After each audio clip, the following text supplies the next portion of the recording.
I just wanted to say good evening. First things first. Let me do that first. Let's good evening. Good Wednesday. Good day to you. Hopefully all was well.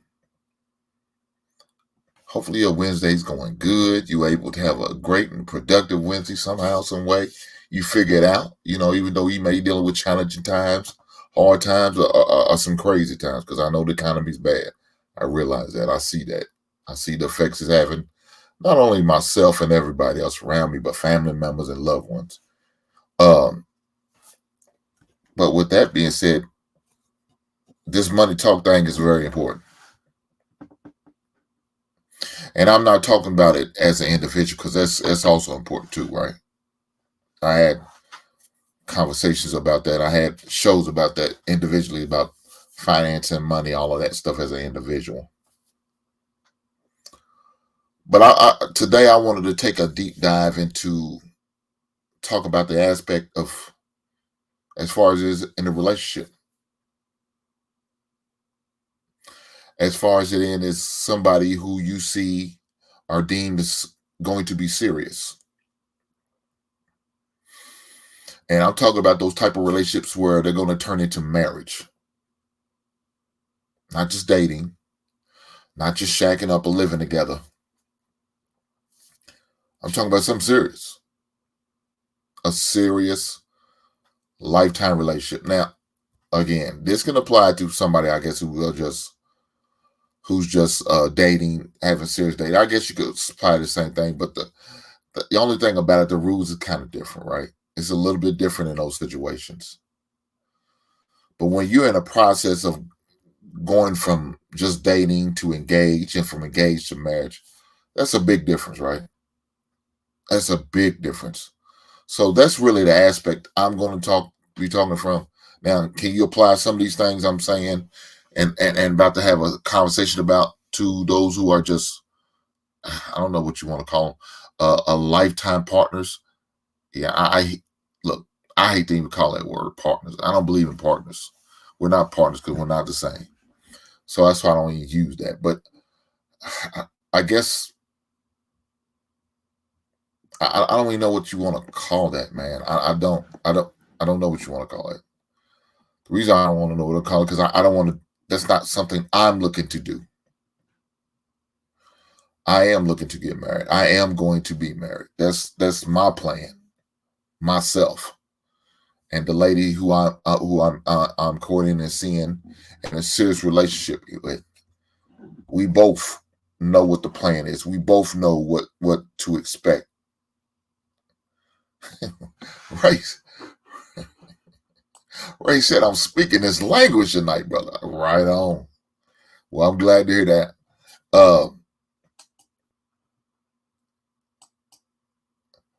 Shout out to you, brother Vibes, with the heavy podcast. Shout out to you, my guy.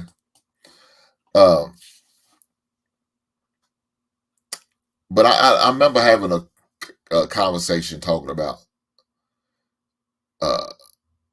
dating and engaging, inquiring, and seeing a woman. What's going on, brother? He said, "How you doing, brother?" And a lot of people thought I was crazy.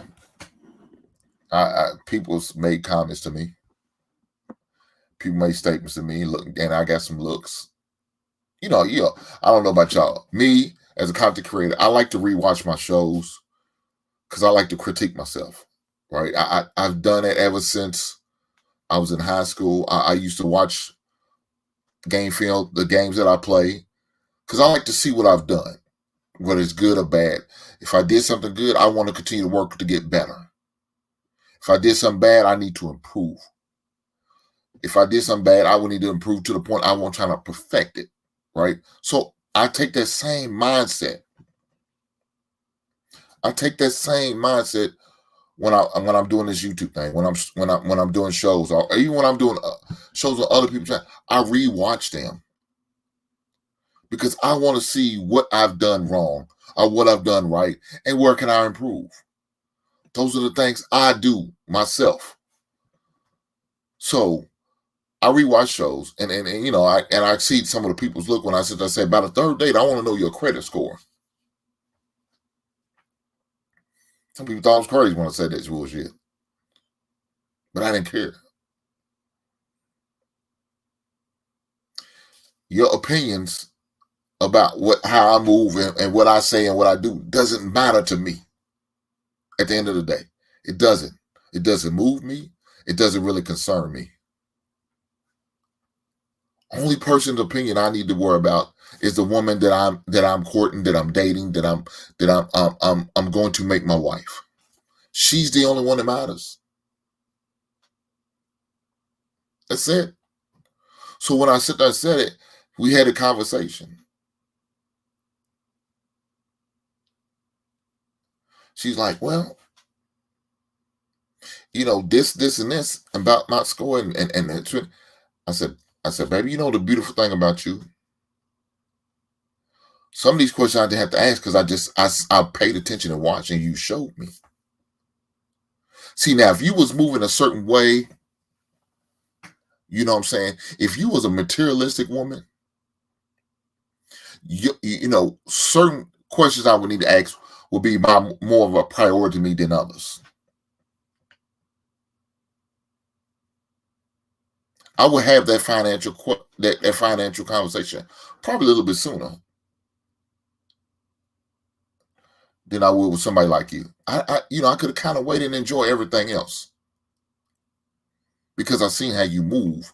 I've seen how you rock out, how you spin, how you don't spin, how you're not materialistic.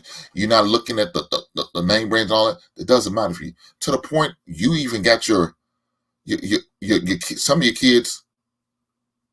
They love thrift shopping. They love thrifting. Now, how unusual is that? Now, I heard some of my white brothers and sisters. I heard them doing it, and I've seen how they work and they do it. They find deals by doing it. But I've never seen somebody look like us do it. I've never heard, not openly and honestly, and as you was. I haven't seen that. So that when I heard that, I'm like, oh, why does she do that? And those some of the questions I asked. I had to ask, why do you do that? What? Why not just go to the mall or to the store? And she said, well, look, I could go there and get about 3 outfits for the price of the one I would get. That makes sense to me. Makes a lot of sense to me. Because let me tell you guys what I did when I was younger. Get my first apartment by myself. Not with a roommate, but by myself. I had an efficiency apartment. That's what I had. I lived in an efficiency apartment for probably about 3 years.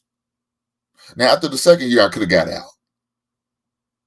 I could have moved out into a better apartment, bigger space, something more soft on the eyes, and not as what we say more upscale. About the second year I could have did that, but you know something, I didn't. Reason why? Because I realized all the money I'm saving. So who am I trying to pressure? You guys, the world. Why? Why do I need to do that? Trying to do that and go broke. Try to do that and not have a roof on my head. Try to do that and be hungry. No, at the end of the day, I got to worry about me. And at the time, I had my daughter. I had priorities. That's not how I move. I've never been a materialistic type dude. I've never been like, and I won't be. Nothing sexy about being broke. Nothing sexy about being poor. Nothing sexy about being without. I didn't. I've did that. I lived that. I'm never going back. I'm never going back to being broke. I'm never going back to warming my house up to turning my oven on. I'm never going to go back. And when I say never, I know people say you should never say never. I'll be goddamn. I'll do what I got to do to make sure I will never go back. If that means I need to work 2 or 3 jobs, that's what I'll do. I don't have a problem with that. Look at these hands. These are working man hands, baby. These are working man hands. I had no problem getting down and getting dirty, getting these nails dirty. No, sir, I do not. Because I don't have no problem grinding it out. Now, some dudes are built different. You are correct. They are. My lady right there in the chat. She'll tell you he works. She got a working man. Don't mind getting there and grind out. Sometimes she gets on me. You work too much. You right, I do. But I know why I do it because I got that mentality. I'm not never going back. And if she's with me and when we marry, she ain't got to worry about that shit. He ain't going to figure it out. Do whatever he has to do. He going to figure it out. But I see a lot of cats move differently now. They don't think like that. They got a different mindset. And that's cool. If that's good for them, that's good for them. That's not what I teach. I taught my son. That's not what I taught my daughter. And with my granddaughter, when she's ready, she won't be taught that same thing either. As long as I'm around and I'm living. We're not doing this. We're not going to make excuses. We're not doing this. You let them other people live like that with that mindset. They broke. Let them have it. That's not how we moving. We're going to move differently because we are different. I'm not the same as you guys. Y'all not the same as me. And that's cool. That makes us special. That's what makes us individuals.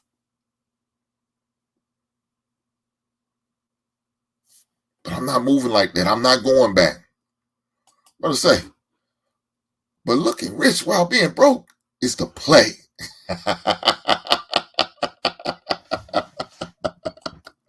I know my man Ray play.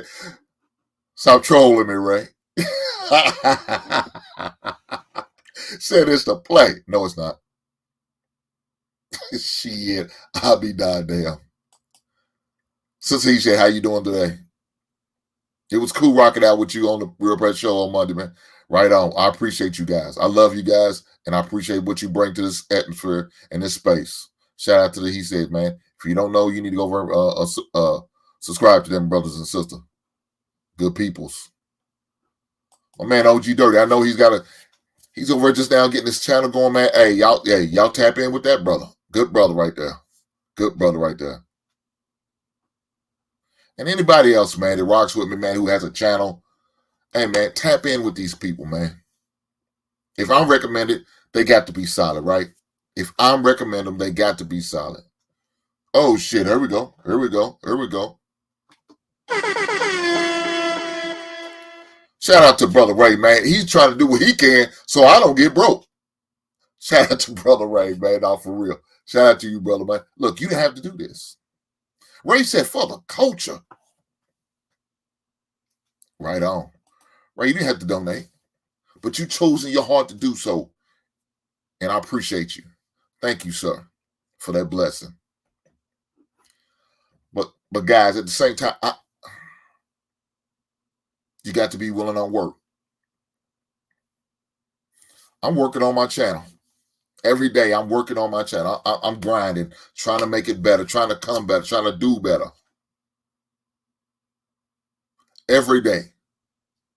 Coming up with different topics. And you know, the reason why I came with this topic, because me and my lady we was laying in the bed.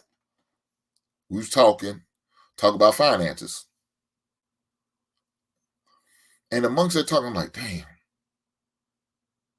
I talk about it as individual, but I never talk about it as a collective. And how does that look?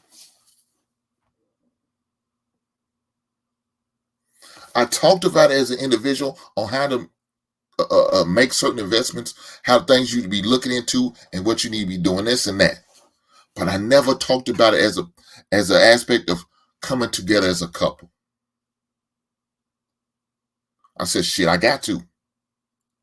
If I'm going to talk about it as an individual, I got to talk about it as a couple, because eventually you want to come together as a couple and you're going to bring your thing together. Y'all heard me talk about this one pot. That's part of it. But you got to get to that point of one pot. You got to have a conversation. You have to have a conversation. So I'm like,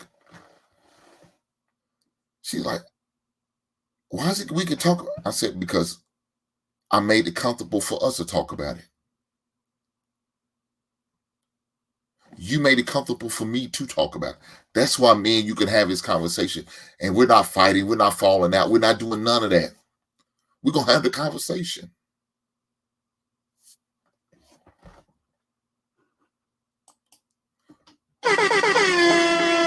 Shout out to my brother, man. Shout out to my brother Mike, man. Look, guys.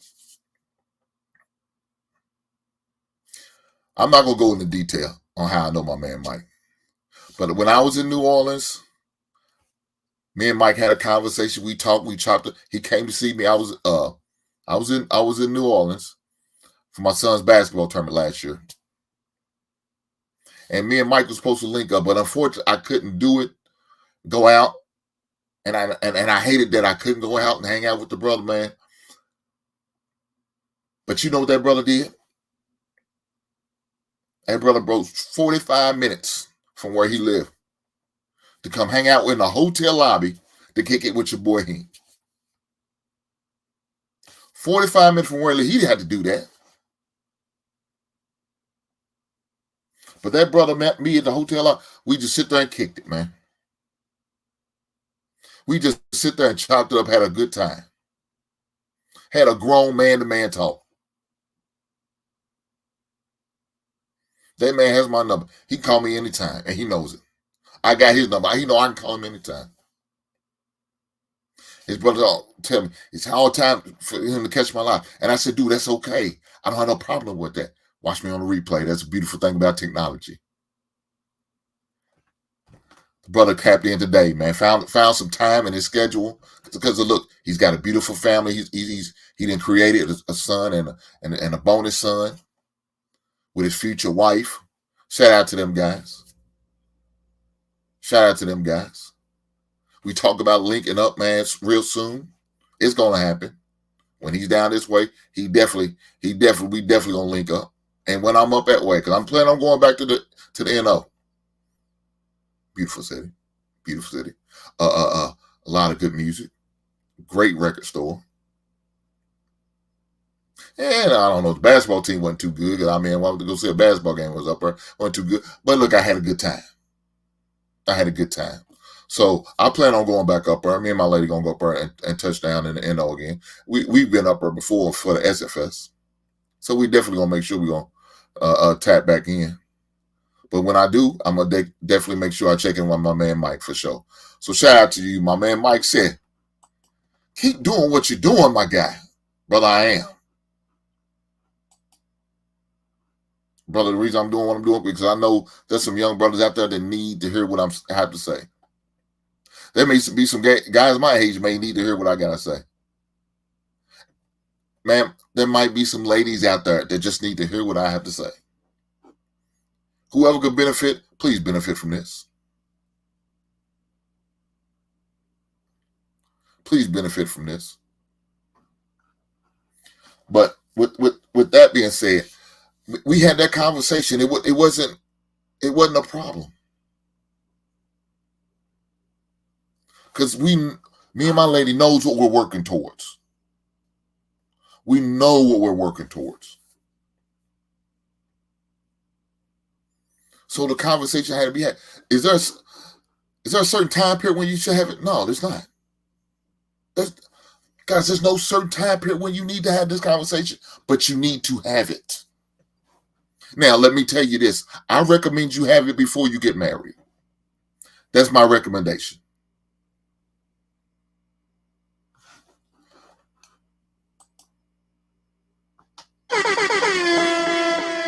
Shout out to Brother Black Man Unfiltered. Hell no. It's my brother. I'm supporting the New Orleans. It's the place to be with a Super Bowl. Look at that, brother.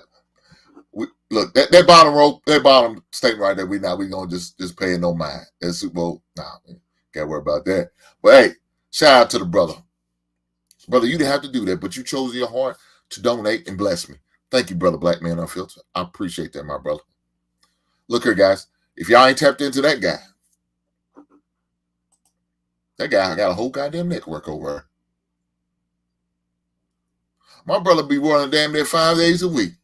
Now let me take that back because I'm shortening him a day. He runs 6 days a week because he has a show on Saturday with a young lady who's married who does her thing. So don't let me short that, brother. Hey, man, the only day I think he does take off is Sunday. And I'm sure he's just getting some real rest so he can go back to grind it on Monday, Tuesday through Saturday. So grind out, black man. Do your thing. I love you, brother, and I appreciate you. Look, I was in Dallas. Guys, I go outside. I don't just stay in the house. I may not seem like it because I don't pose. It's just not me. I don't. When I have a good time, I want to have a good time, and I don't put out there like that. But when I want to have a good time, I do go places. I was in Dallas. Shout out to the state of Texas. I was in Dallas, had a good time.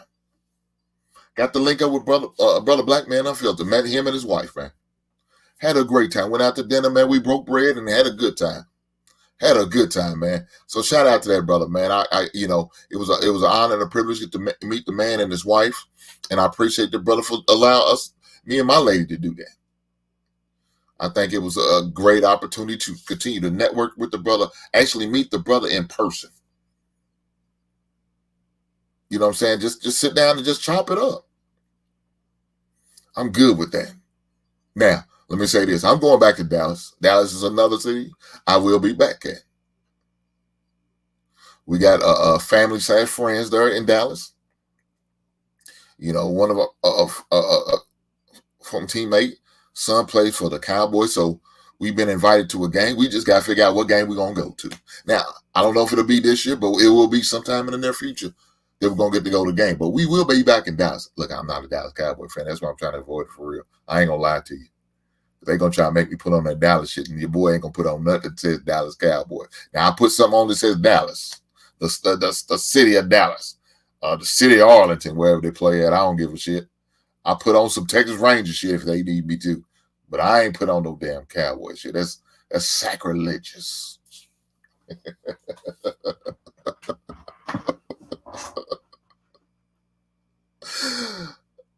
Oh man, my brother, King Jesus. He said, "Salute, Hank, brother. Keep doing your thing. Much respect. Thank you, sir." Shit, I knew.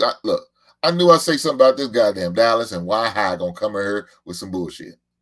Gonna come in here with some bullshit. God bless. I thought I could avoid it. Right on. But yes, having that conversation about finances, there's no, like I said, there's no really time period, but it needs to be had. It's got to be had because it's important. It's very important. It could ruin your relationship if your finances are not in order. It could definitely stifle you as far as growing a family. You know, it depends on what your mindset is about that. You know, if we can't afford to have kids, why have kids? Some people take that mindset. I don't agree with that, but some people take that mindset, and I understand.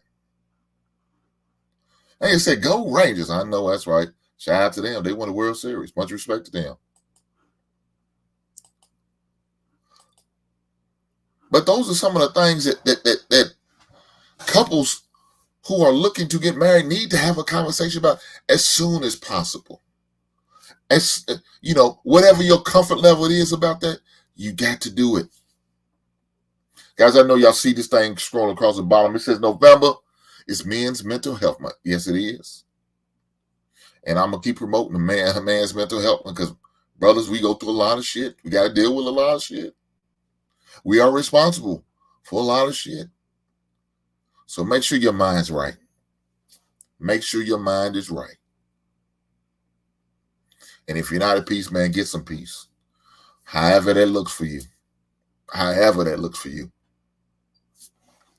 But again, there's no recommended moment when you should talk about finance. There's none. So to me, as soon as possible, you should have that conversation. And you should have it as frequently as you feel like you need between you and your significant other. As you feel like you need, as long as y'all could be in agreement on how it's going to happen, how we're going to talk about, what's going to be established and what's not going to be established, what we're going to do and what we're not going to do. Those are the things that need to happen.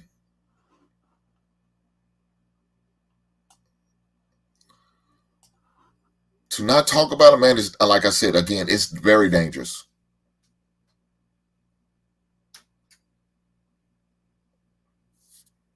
So one of the things I did in the plot of my research and my research team, which is really one individual. Shout out to her, Dorian. My research. She's the lead of the research staff. She's the lead of the research staff. She did some great research for me, so shout out to her. Every week, she sends me the research that I request, and she comes through.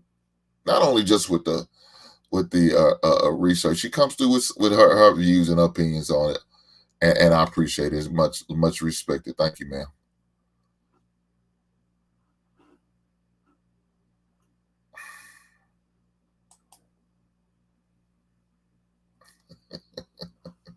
Travel said, "Oh, one pot. Oh yeah."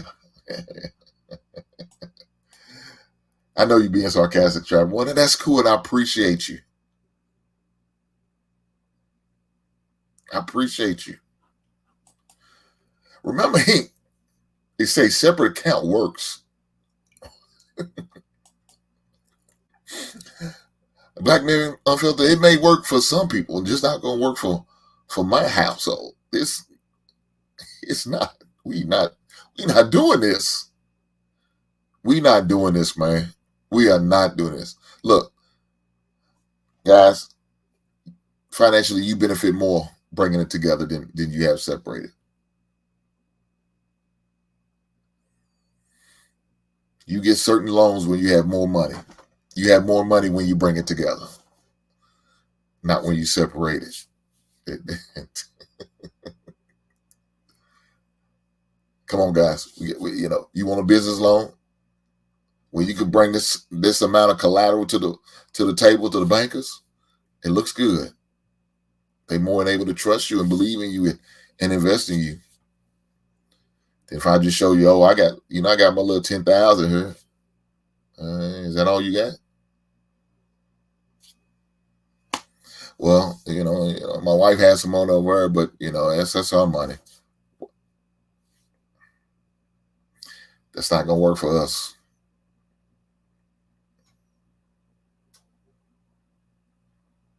The Hinks is gonna be on the count. That's what it's gonna say.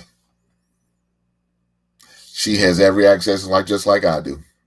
I have every access, just like she does. Some people gonna accept that. Some people gonna think ain't no way I would do that. Well, then good luck with your situation. You can have it. That's not what we want. That's not what I have for our future. That's not what I set in motion for us. I said for us to be as one, and that's how we're gonna move. Black man, you silly. He said, no, don't do that. I definitely would encourage it. Again, I'm the one gonna keep on pushing one pot. 50-50 now. I mean, what I look like, I have to go shake my wife down for, baby, we need that car payment. I need your half on that car. No, hell no. Did you put your money in the bank for the car? No. It's going to be there. Why? Because that's where our checks are going to be deposited to. And then we're going to diversify from there. It ain't no rainy day fund. Ain't no get out of jail fund just in case he acts silly fund. No, we're not doing that. We're not doing that. So, number one, start with the conversation early in your relationship. Only you going to have to figure out what you consider early. That's going to be on you, right? That's going to be on you. Again, I share it with you guys. The third date, I want to know your credit score. I want to know. I want to know, see what your Expedient and FICO, and I need to know all of that, all the three major credit. excuse me, I need to know these things. Why? Because I need to know these things because that's going to determine on how we're going to move and if we're going to move. If you come with a bad credit score, that lets me know you making some questionable financial decisions that I don't agree with. And if we're not financially aligned, we're not going to make it. We are not going to make it. I'm not going to front and I'm not going to hold you. We're not going to make it.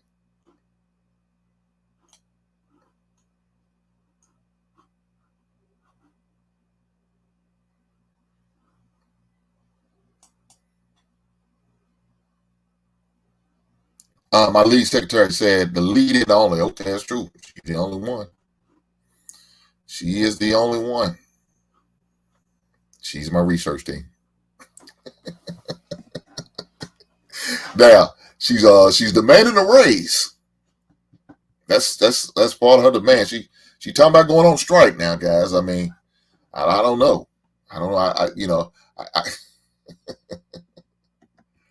I got to talk to the board about this and see what they think. The board is me. CEO is me. I got to come up with some negotiation tactics. I don't want her to be out on a picket line, walking around my house with the rest of these UAW union members on strike, talking about I'm not getting paid enough or certain benefits ain't where they need to be. I don't need that, right? So I had to go to the negotiating table. We had to discuss all the terms of our new deals. Oh man, it's funny. A few months in, start talking about your own financial goals. Things like retirement plans, home ownership, paying off debt, and ask about theirs. These are the things that definitely need to be have conversation about. These are things that definitely need to be having conversation about. So when I talk to my lady about this, I let her know I'm gonna hit my 20-year mark in a couple of years. I could retire from there. Get 100% my insurance and 80% of my pension if I choose to do that. I could. Now, I probably won't, right? I probably won't, but I could. But those are some of the things that I had to have a conversation with her about because it's going to affect her. It's going to affect us. But that's not what I'm going to do. But I put that in the air to let her know I thought about it. It's a possibility. Now, fortunately for me, the same career I do, I could take my pension and roll over to the school system. We under the same retirement, same pension. So there wouldn't be a problem. So I get back in the classrooms.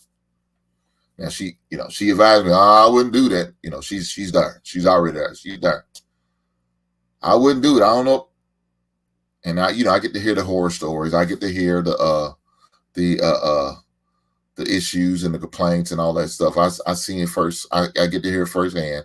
And I was experienced to it before because I was in there. Now, of course, it's a long time ago and a lot has changed. The money's got way better since then. Some of the same issues are still lingering. That's just the only unfortunate part. Matter of fact, some of the issues are more like shortage of teachers. There wasn't too much of shortage of teachers back then compared to now. Shortage of bus drivers. Yeah, that's a problem too. And back then, you was able to suspend kids. Now they're not allowing it to happen. You kid is acting fool, got into a whole situation. You see him in the classroom the next day. Man, he just got into a whole fight. Well, ain't nobody gonna kick his ass out of school for 3 or 4 days. No, they're not. He might get detention, might end suspension, but he's still there that next day. And he gonna get that for 1 day. But the next day he gonna be right back in class. Bad as hell, talking silly and smart. And I'll be ready to put a boot to that ass. But they'll be there. Them disgruntled parents, they not getting any better. They don't want you halfway say nothing to the kids, don't want you to talk to the kids, but your kid's dumb as rocks. Yeah. Some of those issues are still there. So, could I do it? Yeah, I could do it. No big deal. But do I want to? Probably not. But I had that conversation with her. And that's one of the most important thing. I have to have that conversation. Because like I said, financially could affect us. Because now I'm going to be taking a pay cut. Right? I'll be taking a pay cut. But at the same time, I already be getting another check from another job. So the pay cut really affect me too much. It's just I wouldn't be getting what I was getting weekly at my current job. So one of the things you need to do is just have that conversation as soon as possible. We already know we looking to buy a home. We're going to buy a home together when we get married. We know that. That's already in the works. We already talk about what we invested in. So let me give y'all a piece of advice. I don't know if y'all have a Fifth Third in y'all area. I definitely recommend it because they have a money market account that you can invest in that has a good return. And right now it's a 4.7. If you can afford to deposit at least $25,000 or more into the account. If you can afford to deposit $25,000 or more in the account, they got a 4.7 interest rate going right now. Now, of course, every year is going to change depending on the market, right? But currently right now, and it's going to go through to January, and then January it can either go up or down. It could go either way. But it won't never go below 4.0. Still not bad. We make a nice amount of money in interest every month. Nice amount of interest every month. Why? Because we make certain investments into certain things. I brought that to her attention. She's good with it. She's okay with it. We talked about it, and she's seen the benefits and the perks of it. She sees what's going on with it. She knows. That's a part of me making sure I'm open with her. She's open with me. We know what's going on.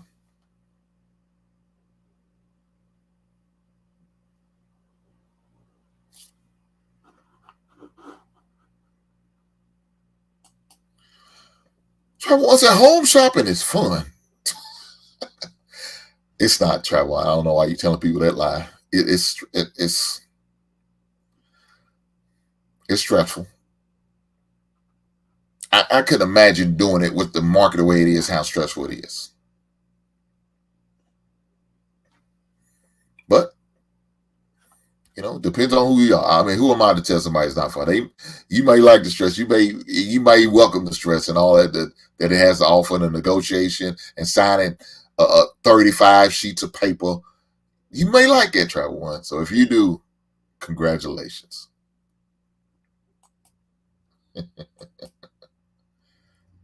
Saying Vanguard is definitely needed. I know that's right. But these are things that you definitely got to have and talk about. Definitely got to talk about. And have those conversations, like I said, as early and often as possible. You don't just have one conversation about finance. No, that's not how it goes. It's not just a one-time conversation and then that's it. No. Because your finance can change every month, depending on your life and your lifestyle and what's going on. So, as my son has moved on and transitioned to college, my finance is going to change. Why? Because now I have certain bills that won't be there no more. So now my LG&E bill looks a little differently. Now my water bill looks a little differently. Why? Because he's no longer staying here on a full-time basis like that. He's at campus living on campus, doing this thing. And so I'm not using much water because it's just me. I'm not using that much light because it's just me. I ain't got to worry about following my, hey man, go turn them lights off. Look, for y'all who have kids, y'all understand what I'm saying. For y'all who don't, hey, bless you, your day is coming. Your day is coming. I promise you, your day is coming. My son, now he don't do it as much no more. He's kind of got tired of me always getting on his ass about it and shit. But he would have TV on in his bedroom and the TV on in my living room. I walked in the house, he's there chilling, watching TV. The dude. Yeah, some of y'all maybe can explain to me. Why does a person like to watch somebody else play a video game? I don't understand. I say, dog, look, hey, why are you watching this dude play a video game? What do you get out of this? So maybe I'm thinking maybe he learning how to play. I'm thinking that's gonna be his reason. I just like watching it. Okay. So you don't like to go in and play? You got the same game you playing. What you going to play? I'm all right. I just like watching it. Okay. All right. Right on, man. Right on. I walk in my room, TV on. Hey, man. What we doing here? What we doing here, dog? Why you got TV on in here? Man, you got to make a decision. You run up my LGD bill. You got to make a decision. Oh, my bad. So we go in and turn off the TV. Come on back in the living room. Cool. I ain't got to have that conversation no more. Not right now. Now, look, Thanksgiving come out. He already know he could go to either my house or go to my house, whichever he want to do, celebrate Thanksgiving. But over here, I know, I hope I don't have to have that conversation. I hope by now he gets it, he understands. You know what I'm saying? But I may have to give him a friendly reminder. I may have to give him a friendly reminder. You never know.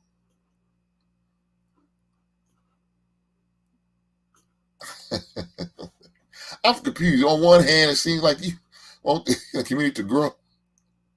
But on the hand, you call it terrible sex jokes. What the hell is you talking about, Ruthless?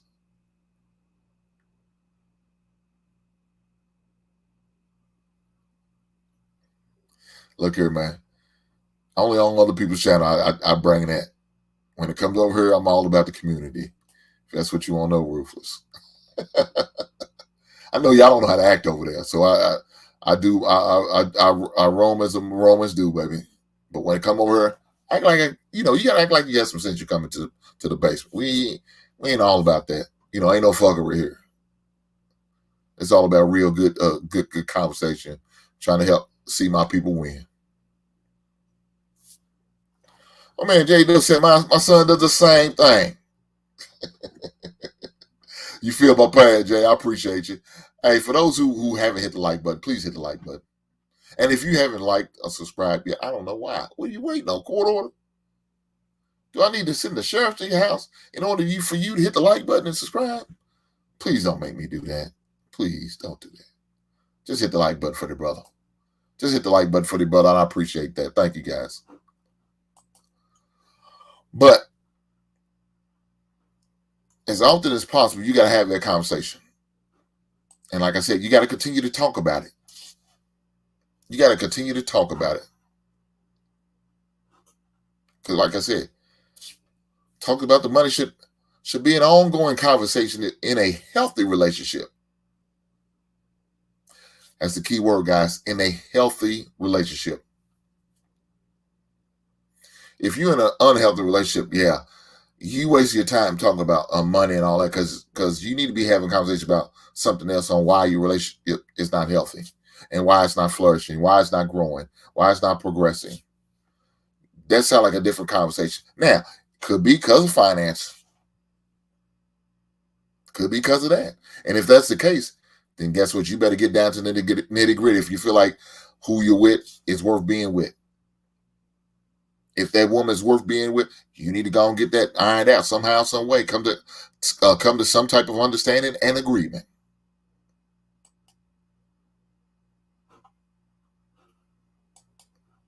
Another thing is number 3, be open to your past expenses. experiences, I'm sorry, your past experience with money. Guys, that's very important. That's very important. It's very important to talk to the person you in a relationship with about your past experience, because you need to let them know. It's like me. If I was an alcoholic, I need to let them know, hey, the reason why I can't, hang out certain places or go certain places or do certain things, because I'm an alcoholic, and I don't want to fall off the wagon and get tempted and be pulled back into that life. So I can't go to the bar. Whatever it is, I don't know. Like, again, I'm not an alcoholic. I don't drink. I'm just using that as an example.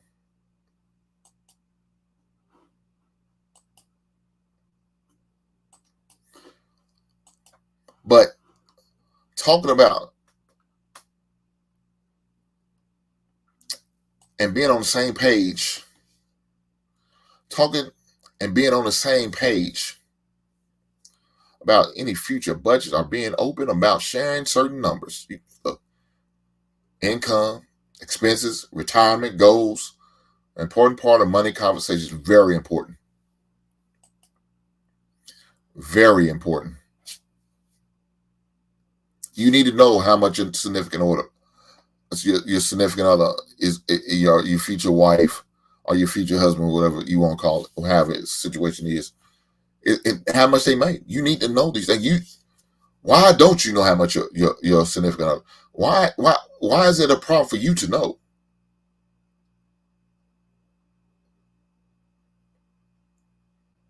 Why are we keeping secret like that? Why? And if that's the case, then you may need to have a conversation. Something going on that you may really need to know. If you don't know certain numbers or certain things, certain expense, you need to know these things. Because financially, these could affect you. If you got bills over here, bills up under the mattress, under the pillow, out in the trash can, and you just trying to hide them and keep them secrets. But when y'all want to, make some major investments, you can't, because you coming up short. We're coming up short. Well, hold on. You make this amount of money. Why can't we afford this? Oh, come to find out, you got a loan out there we didn't know about. You got a credit card open up at 3 different stores we didn't know about. You got this Victoria's Secret account that I had no idea about. But you like, oh, well, I'll be buying these nice things. You be liking it. Yeah, but I didn't know it's coming too expensive. You opening up a Victoria's Secret credit card account in order to get these things. I'd rather be without than seeing this on the budget. No, we that's not good. I'm trying to set up for our retirement. I'm trying to set up where we ain't got to be Walmart greeters after we were retired from my job. I don't want to be doing that. I want to enjoy traveling. I want to enjoy going from place to place. I want to go enjoy, going to get our grandkids if they're in another state or another city or even another country. Who knows? I want to be able to do those things. But if I'm going to be sitting here and be strapped with cash, because we got 4 or 5 different credit cards from these 3 different stores and then 2 different credit cards from this bank, well, that's a problem. Why am I just now finding out about this? That's not good. So now you putting a wedge in the family, because now you're being secretive. Now you're not being honest. Now you're not being forthright and forthcoming. And so that person's going to look at you differently. They're going to like, well, what else have you been hiding from me? What else have you not been telling me? What else are you keeping from me? And so now there's going to be some trust issues. And that's not good for a relationship. That's not good for a relationship.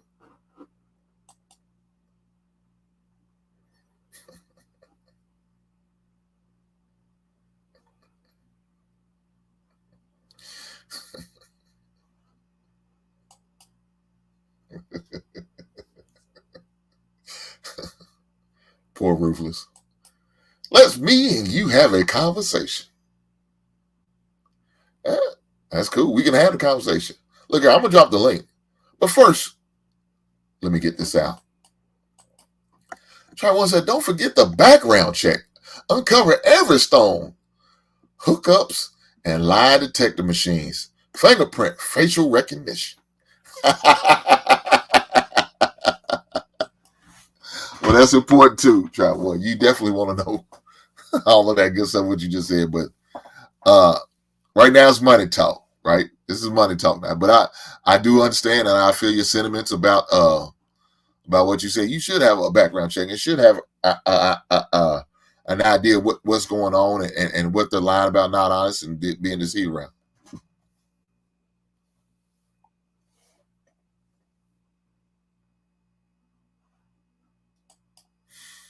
You might take it.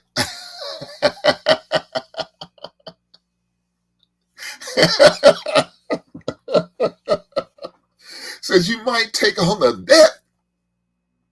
You might take on that debt if she's thick enough.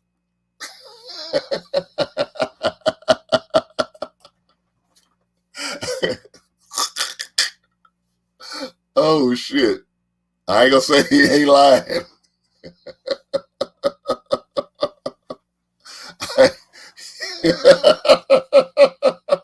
Oh Lord. That's a good one, J-Dub. That's a good one. That's what cats do that. I got a buddy. I got a buddy like that. He not only took on that, he took on everything else that came with the debt. That'd be 4 kids. I think she had 5 kids and 3 different baby and daddy. But like you said, she was thick. She looked good. According to her, she gave him some good loving and can cook good. He good. Hey, look, what's good for him, good for him. Just ain't good enough for me.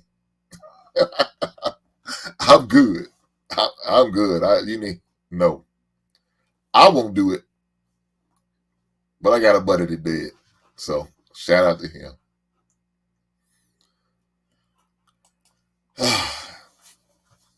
Again, these things you got to talk about.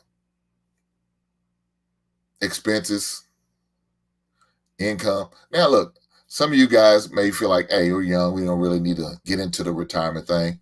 Bullshit. I don't care how young you are or how young you are in your career.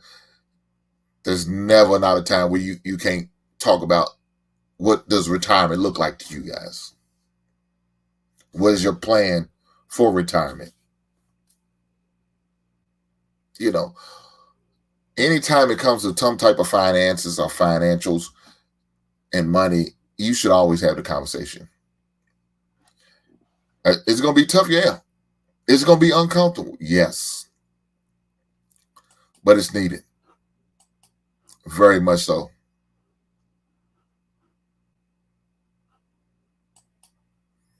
Schedule money conversations ahead of time. Schedule money conversations ahead of time.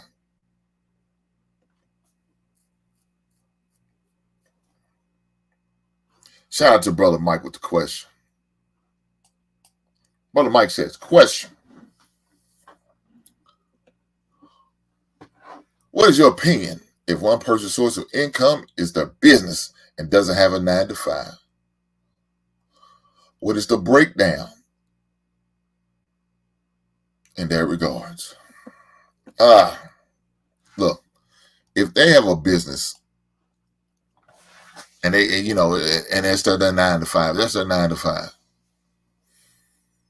And like you talk about a business, of course your financials are going to change all the time.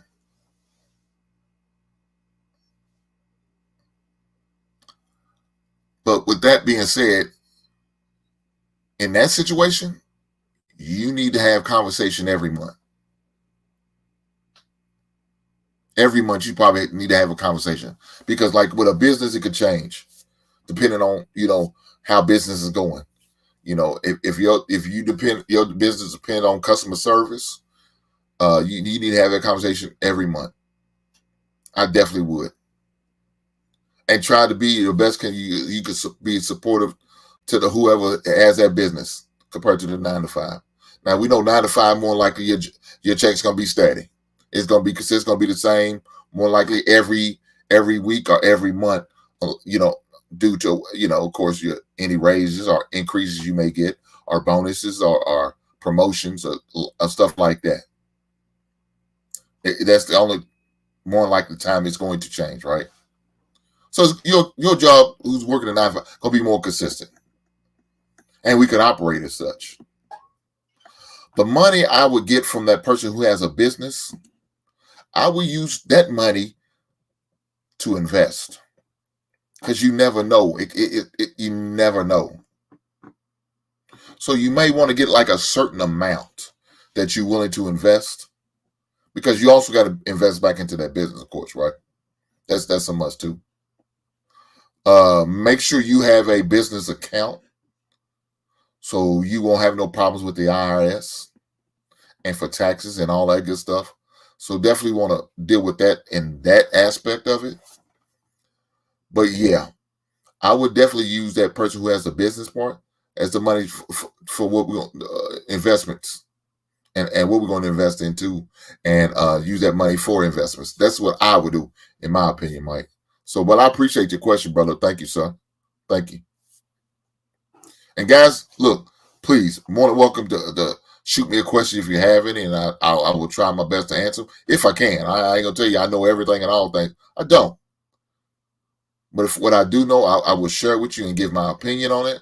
And if I don't, man, I'm gonna try my best to get the answer. And then hopefully I don't forget, because please, I'm a man of a certain age, that I can bring it up on another show and I can present it to you. So hopefully I'm able to do that. Wow, Hines said Hink is giving good advice, and our parents sometimes overlook. Yeah. Yeah. Look, we know. Let's keep real. We know in the Black community, we wasn't talking about finances. Most of us was probably living check to check.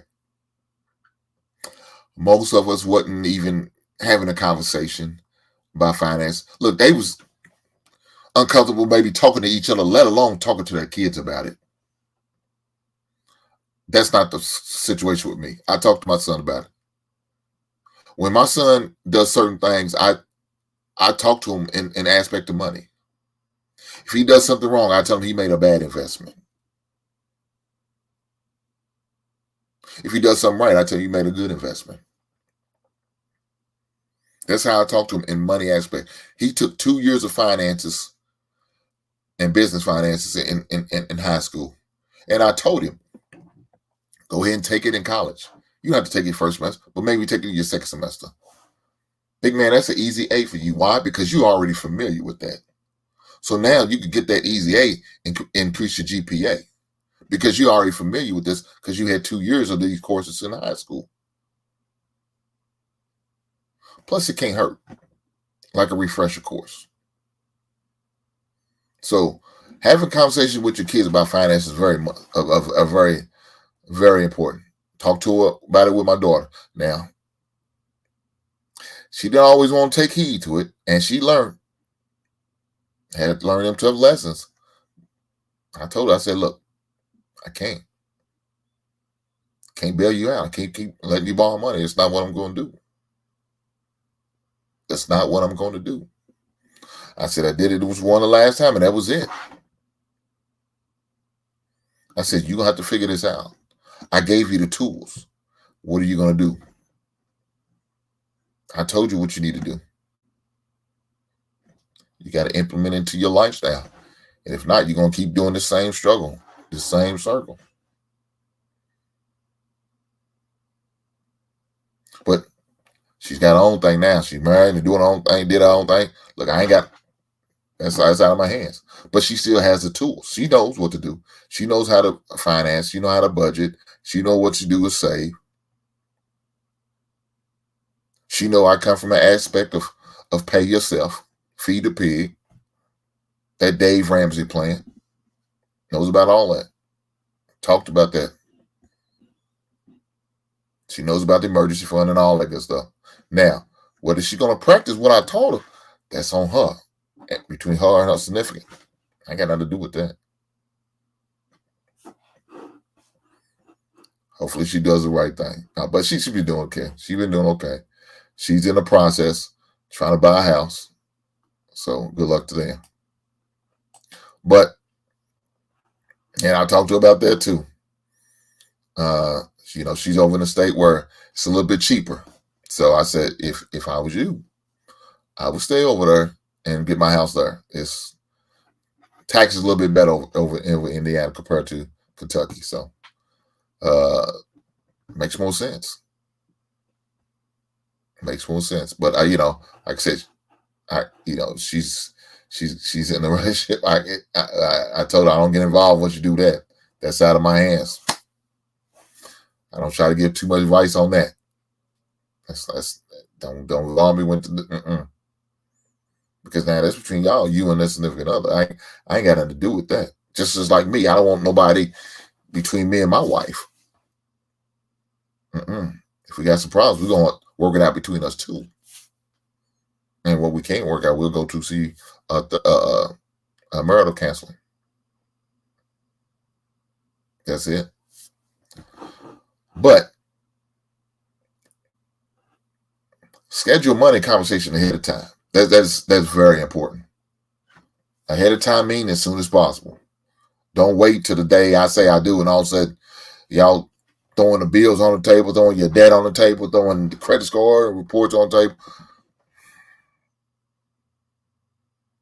You can't do that. That's a selfish move right there, because now this man or this woman is about to invest into something that he or she had nothing to do with. And now they automatically tied to your debt once you're married. That's y'all debt. That's not his debt or her debt. That's y'all debt.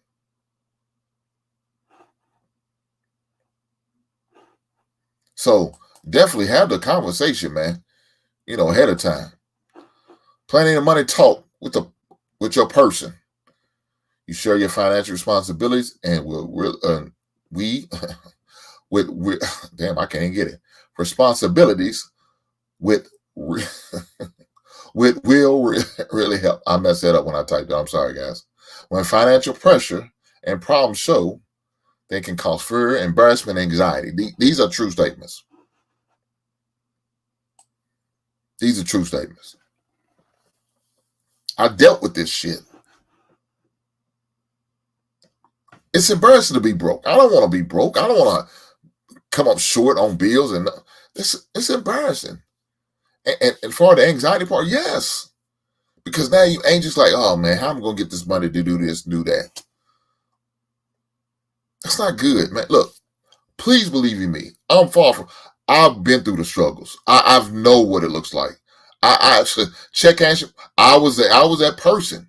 For 2 years they had me hemmed up. 2 years they had me hemmed up. It was I got to the point, I can't keep doing this.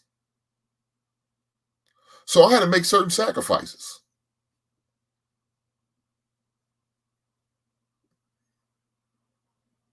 Had to make certain sacrifices.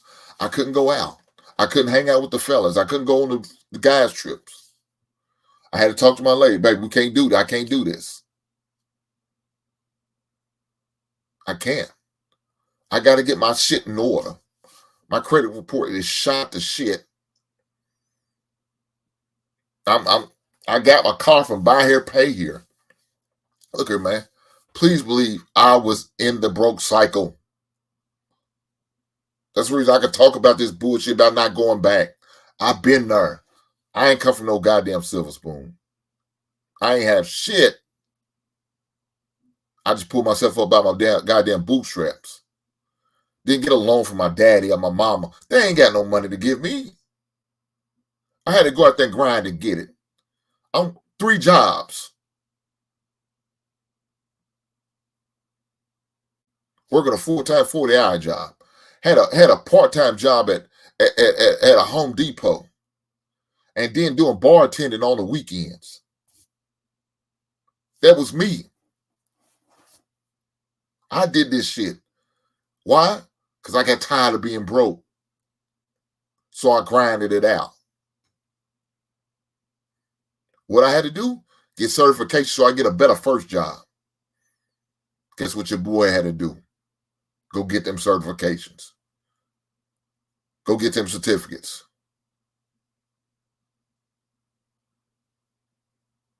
Then gradually, as I start making more money, getting the certificates, got the training, got the knowledge, went through a trade school, got all of that and that education. Now all of a sudden I could let one of my jobs go. First thing that was gone was the Home Depot. I hated it. I really want to let it go. I had fun doing it because I learned a lot. I learned about some shit. Just talking to certain customers about, talking to plumbers and electricians. I'm learning little stuff from them by just having a conversation, asking them questions.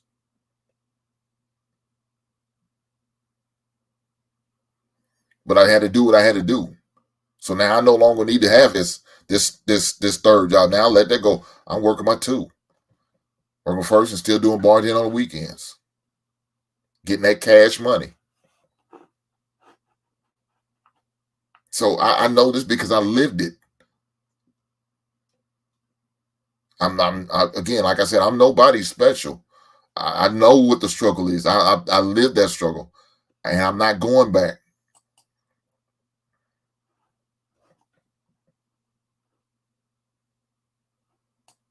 Ray said, let's talk about the same boat, man. Right on, brother.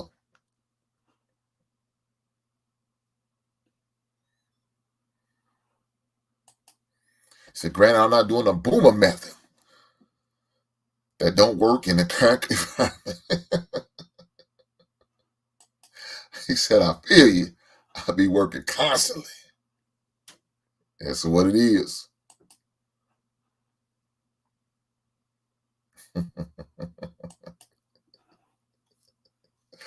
Shout out to Travel World with the great question. So regarding vacations, who has the last word on where and the cost? You want the wife to enjoy the trip, right?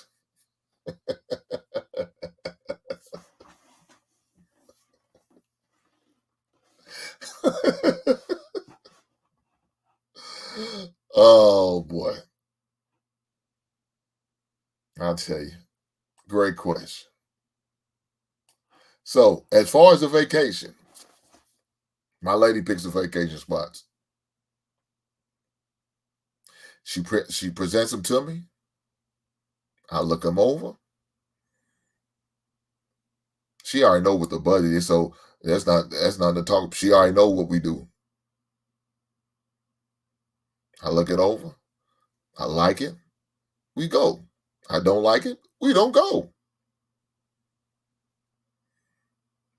Think I'm lying? She's in the chat. You can ask her. We got one planned up coming in June on my birthday. Going on a cruise.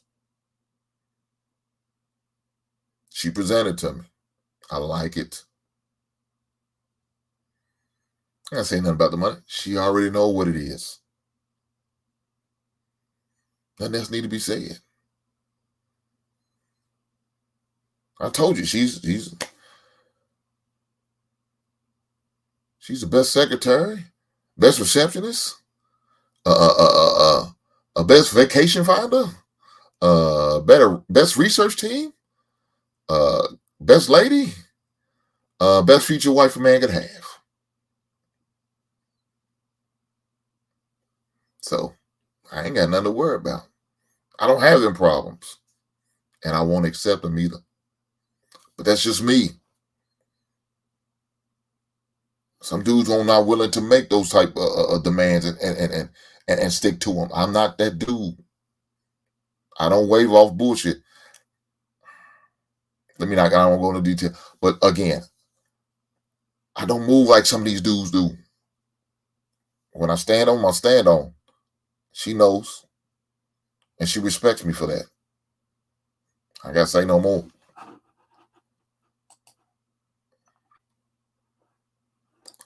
But you have to schedule some time where you can have that discussion. You have to. But in that time when you discuss, you got to discuss the earnings and the spending behaviors. You have to discuss earning and spending behaviors. Now, look, I know early in the stream, I sit there and said it. My lady's not materialistic, and I appreciate her for that. Have I had a woman who was? Yes, I have. Wasn't fun because that wasn't me, but she was. It was challenging. That's what I'm gonna say. It was challenging, and didn't last long. I know y'all surprised, but it didn't last long. It didn't last long because it's just not me. Never have, never will be. I don't care how much money I make. I live below my means. Why? Because I don't want to go back to a place that I've been that I don't want to see, don't want to experience, don't want my kids to experience. Now, my daughter experienced some of that, right? In 2000, she was born in 2000. In 2005. No, my daughter was born in 97. I'm sorry. No, oh shit. It's 97. No, god damn, I'm old. She was born in 95. Yeah, 95. She was born. So she experienced some of that. Matter of fact, damn, probably all the way up to she was a damn near 10. She experienced that. Her daddy being broke and not having shit. She experienced that. But the beautiful thing, she experienced that, but she also got to experience the other side.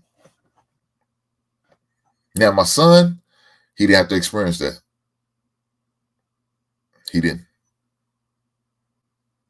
He never experienced the struggle. By the end, daddy was good. My daughter, she had experience. Matter of fact, God, this is how crazy it was. I had a couch bed, and then I had, of course, have my bed.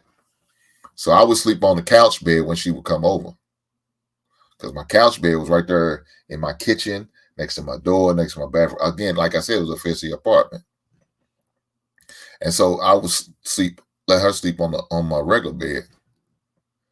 And at the time, I only had 2 sets of sheets. And of course, I want to make sure she gets some clean sheets. I don't want to sleep on. I didn't want to sleep on the sheets that I had to sleep on because, well, you know why. I'm not going to go into details. It's irrelevant. But just saying. So I had to go without sheets. Or I just lay on top of a comforter. Whatever I had to do, I do. It is what it is. But discuss earning and spending behaviors.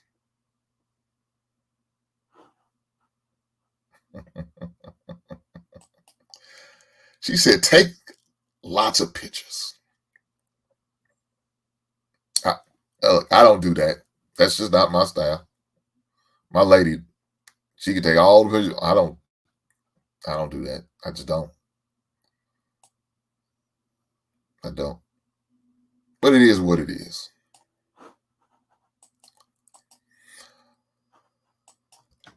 Maybe you and your person is different. Spending habits and earning potential.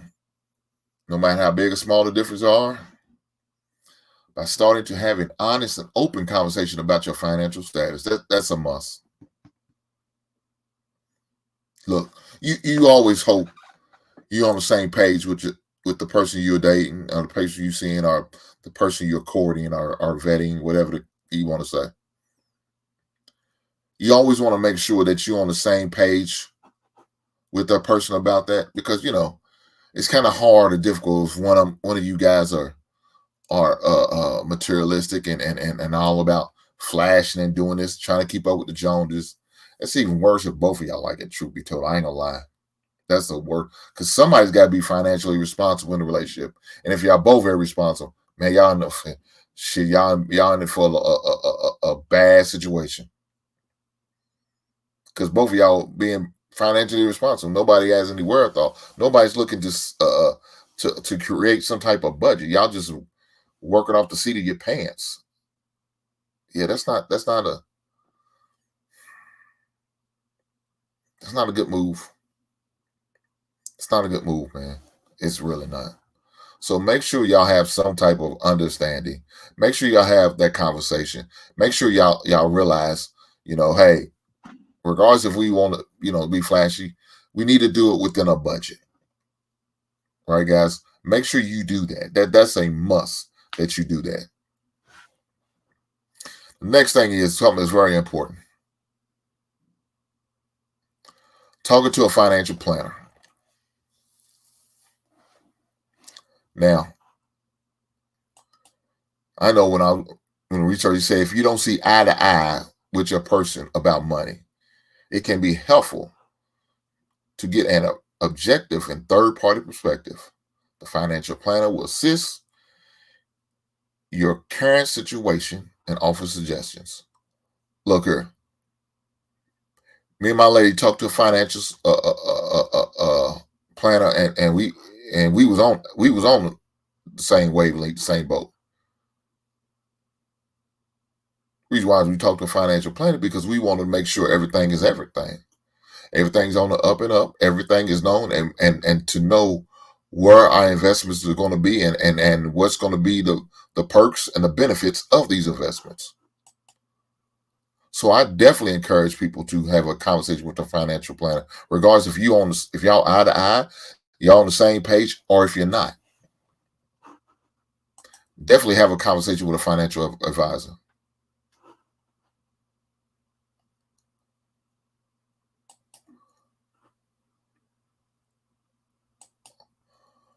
My man work class said, "What I miss?"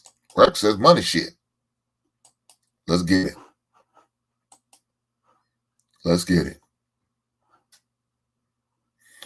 Next one is organizing your finances.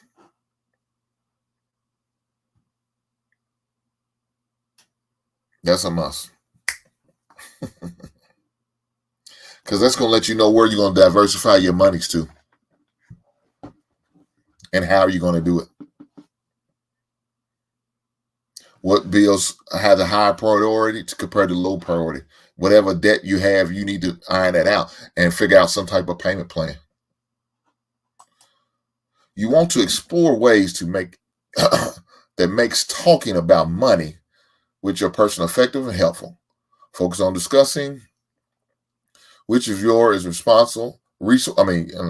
Discuss which of your resources and bills are kept separate and which one are combined together.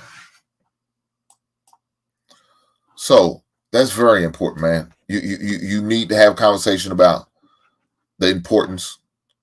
Which bill it needs to be structured most important compared to least important. What debt it needs to be paid off first to last. Again, I told you I believe in that Dave Ramsey plan. And some people say, well, you should go from the big to the small, or small to the big. Whichever way you feel the need is needed, do it. But just make sure you do it. Make sure you do it. I told my lady, we're going to put them all on the table. Don't be embarrassed. Don't feel ashamed. Don't feel anything. Because this is us. This is what we got to deal with. This is what we're going to deal with. And we're going to address it. And like I said earlier, can it be embraced? Yeah, it can be. Because, some people may look at you like, oh, damn, man, why'd you spend the money on this? What sense does that make? Get past that. Get over that. Look, if you're going to be with that individual, you got to accept everything that comes with it. If you're willing to accept her debt, or he's willing to accept your debt, you can go with it. Knock it out. Make a plan. Come up with some answers and some solutions. Come up with some answers and some solutions.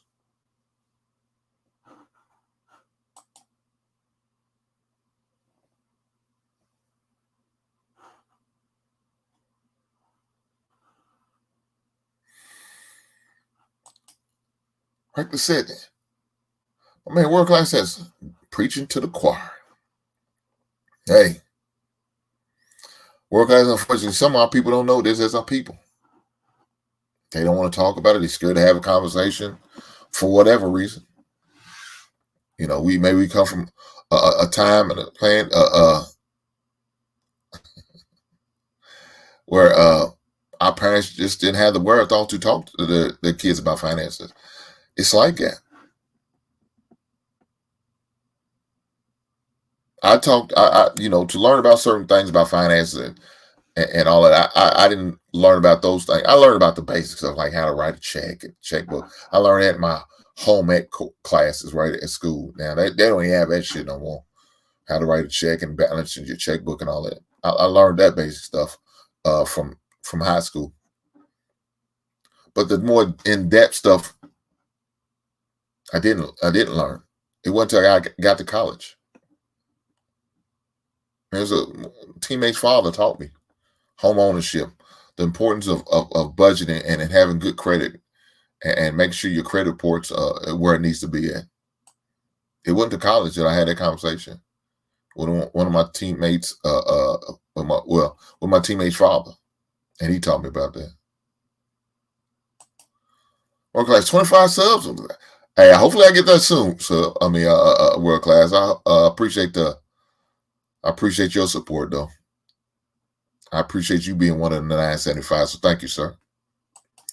Charles once said, "Hey Ramsey, C's owner has a good financial advisor." Yeah, yeah. Look, there's different ways of getting to being successful as far as financing and where to get your financial advice from. You just got to go who you can rock with, whose plan you feel like is best for you.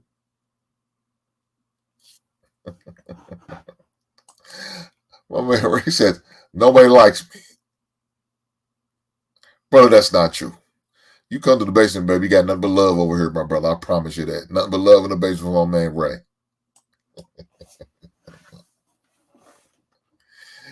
Oh man. Well, y'all crazy. Y'all crazy.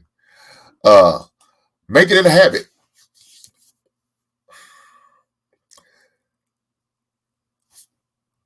You know, make it a habit. Schedule a regular date night.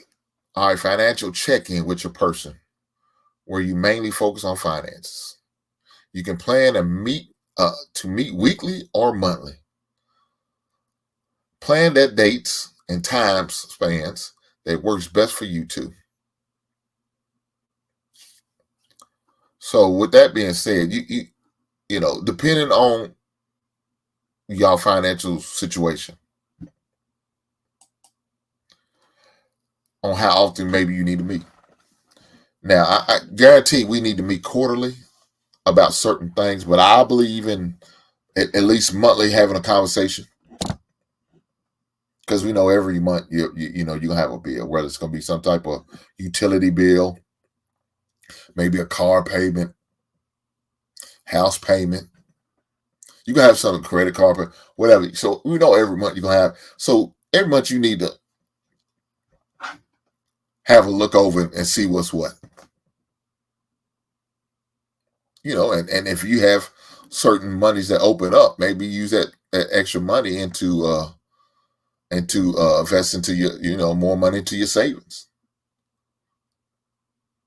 or maybe invest that more money into your 401k or your 457 or your 457 Roth or your 403b, whatever. Use that extra money that that you didn't budget for or didn't expect to have, and use that into invest a little bit more. I put a little extra into the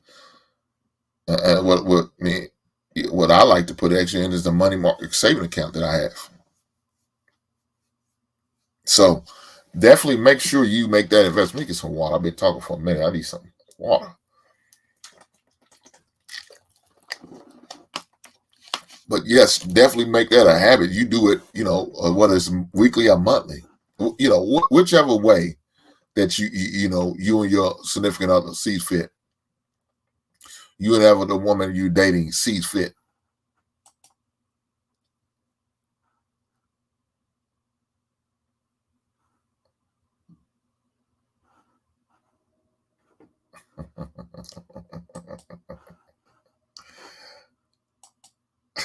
Boy, my man, what's wrong with you?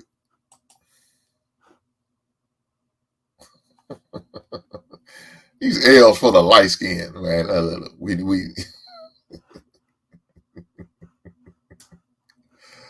oh man, my brother.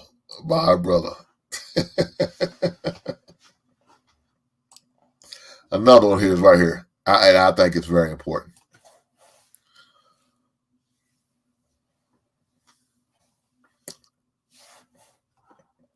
Talk about how you're going to talk to your kids about money. Now, I understand a lot of us probably came up, like I said earlier, where our parents didn't really talk about money with us, and you know, it wasn't a thing most parents would do anyway. I mean, I don't know, but to me, I think there should be a time period where you do need to have a discussion about money. Now, nobody's saying at the age of 5 or 6 or 10, something like that. But when they get to the high school ages, you know, like 13, 14, high, you know, like I said, the high school ages, where they may have a little more understanding and we can be a little bit more open to have that conversation, mature enough to have that conversation. I think you should. I think you should. Because let me tell you, the older they get, the more expensive them gifts going to be. The older they get, they're gonna want to look at maybe possibly you buying them a car, help them get in a car. Uh, Maybe I don't know if people still buy class rings. You know, you may have the budget for that. You know, senior trips. You know, if that's something your kids may go on, or if they play any extracurricular activity, you may have the budget for that because you know not all extracurricular they kids they do is free. Some of them you got to pay for. You know, I've seen and work with some organizations where these dance teams and these tumble teams and all of that and cheerleading teams. Boy, that stuff's expensive. I said, boy, I'm glad my daughter never got into that. Man, that would have been ugly. But they talk about how expensive it is, how much it costs to travel like that. And I thought, you know, AAU basketball was a healthy expense compared to that. No, that's just a drop in the bucket. So those little things like that, you have to have conversations, and you need to talk to your kids about that. Because I don't know if you can't afford it, man. You got to break that. You got to break that news to your kids, and you know they're not gonna just be okay with you just say, "Oh, we can't do it." They want to know why. Can't afford it. Why? You don't think they don't have that questions? You don't think that question gonna be lingering in the back of their mind? But then they see you out going out and getting new purses and new shoes, getting new J's and all this. Boy, okay, you get these new J's, new purses. You get back this brand new nice car. But why can't we allow me to play and participate on the dance team, on the cheerleading team, on the football team, or the basketball, or the baseball team? Why can't we do that? So now that you know, now you gotta come. We gotta give them some answers. Now you gotta give them some answers. Well, son, we can't really afford to do this, man, because it costs this much and this much and this much to pay for travel baseball, and we just can't afford to do it. So another thing is you also want to teach your kids financial responsibility on how to save and budget money. You know, good spending habits. All of those things you want to teach your kids. So what better way to do it just not to talk about money? Look, I did it for my son. I did it for my son. Talked to him about how much I make. I talked to him about, you know, saying what type of lifestyle that I want to live and I want to provide for the family, and how much money I need to do that, and how certain sacrifices need to be made in order for certain things to happen with you. Like when you want to go travel, do travel ball, I got to make certain sacrifices. You know, I might have to work a little bit of overtime in order to pay for this week long trip out of town to wherever. You know, I'm gonna have to take some vacation days, take some time off in order to do this and do that. Miss out on opportunity overtime because I'm doing this for you.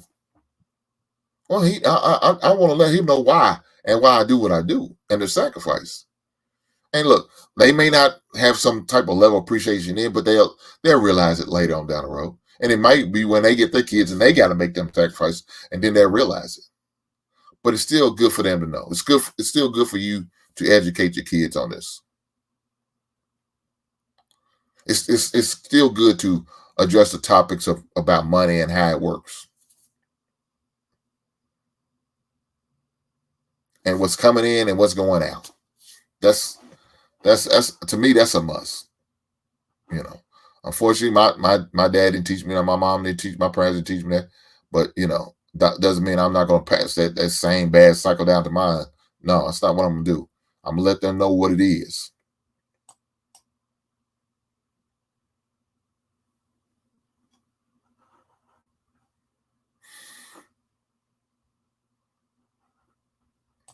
Oh, man, Jay does always have at least 6 months bills saved up. Yes, sir.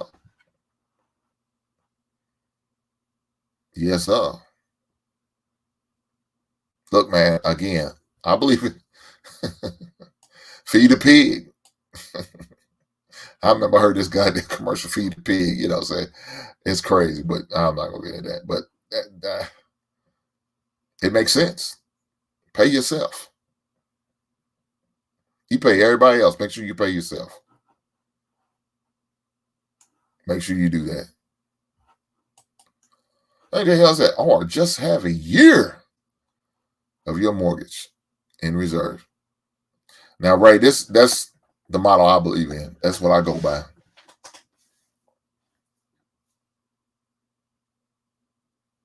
Because everything else can be figured out. We know that's your biggest bill. Your house payment is going to be your biggest bill, or your rent if you pay rent, whichever one. It's going to more likely be your bigger bill. Now, if your car payment bigger than your rent, that's a problem. That's a goddamn problem. But that's a different conversation.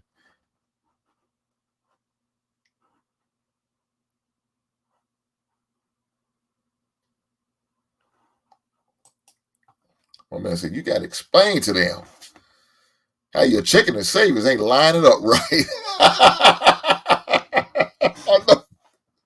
I know that's right. I know that's right. Both of my sons have a 520 college. Hey, that's a good thing. The beautiful thing, man, my son's got a scholarship. He's blessed, just like his daddy was blessed. He was blessed with the athletic gene to get a college scholarship. So the money that we did have saved up for him, he could use that to buy a car. Now that's what his money's for. He used that money to buy a car. Now unfortunately, used cars are god damn. That's a different story. A used car part, man. Now he had a car. We gifted him a car. He had a car. It's just unfortunate. It has some problems, and it's not worth the price of fixing. Is not worth trying to do it when we get a whole new car for the same price with less miles. So that's where we at now. But he's a freshman. He don't. And I told him right now you don't need a car on campus. You're good. It's in walking distance. Walk your ass. Off him to. I told him he can have my bicycle. He didn't want that. I guess he's, riding around on a bicycle on college campus is not cool no more. I don't know. It is what it is. Man said, get that great tax cut. I know that's right. I know that's right. Brother Marcus, what's going on today, brother? Hopefully all is well with you. Oh, man. But for sure, definitely, guys, while y'all here, make sure y'all hit that like button for me. I appreciate that. I do appreciate that. But definitely make sure you have that conversation with your kids. Definitely make sure you have that conversation with your kids so they can have the knowledge and understanding what's going on and how money works and how it operates and how look, money's not a bad thing, guys. In case y'all didn't know, it's not a bad thing. It's a good thing. And it can be very beneficial for those who have it. But you just got to be smart about it. That's all. Definitely got to be smart about it. So, and my last thing, expect hurdles.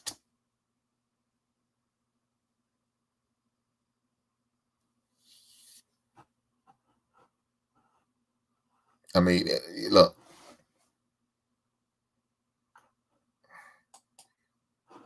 the goals of financial intimacy isn't to agree on every single money decision because that's virtually impossible. Instead, learn how to navigate money decisions in a healthy and productive way. That's it in a nutshell. That is it in a nutshell. Look, you and your person are not going to agree on everything. But at the end of the day, me as a man, I'm going to have the final say so because either we're going to win or we're going to fail. And if we fail, I got to take that. I got to take that. Because I didn't do everything I could in my power to make sure we were successful. They're not going to look at her. It's going to be on me. So if it's going to be on me, I need to make that decision. We're going to come together. We're going to talk about it. We're going to have an agreement on it. We both have an understanding what we want and what we expect out of this. That's what it is, man. That's what it is.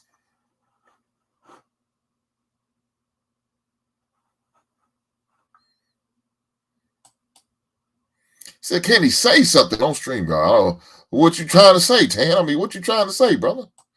I said, hey, man, right on. God, I'm going to definitely want to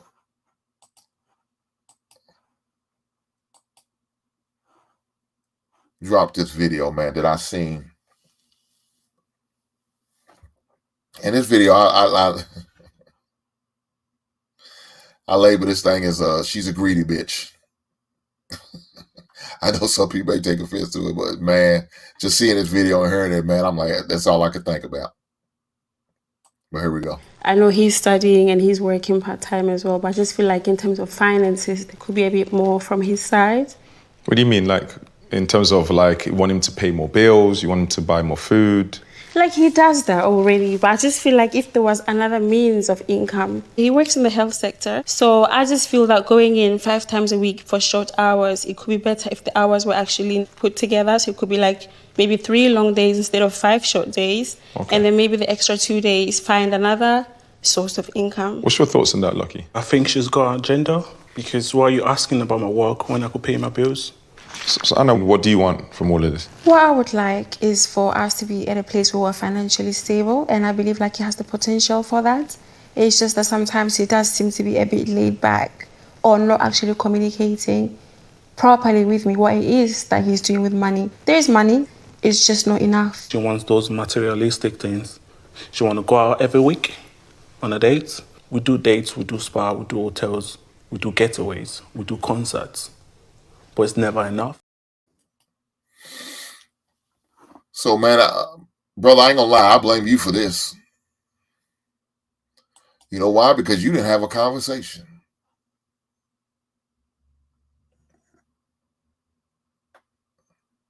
You didn't have a conversation and have a financial come to Jesus moment. If you had that financial conversation come to Jesus moment, you probably wouldn't be in this situation with this woman. More than likely, look like the way you looking at her now, like you wouldn't have been with this woman. Now, she's not attracted to me, but maybe him, you know, he thinks she's the greatest thing going. His weave and his goddamn fake ass eyelashes. I ain't with that shit. But you know, to each his own.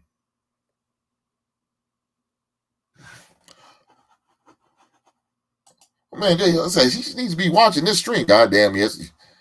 Duh, I mean, if you ain't that it? Being a 50-50 dude is more than just a splitting bills.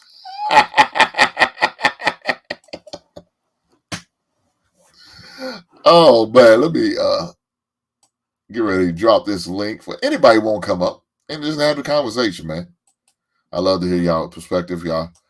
Usually y'all come with some great stuff, man. Some a great bit of advice I definitely would recommend, and I could definitely buy into. So I just dropped the link. Matter of fact, let me pin it to the top of the chat. I say that. Let me pin it to the top of the chat.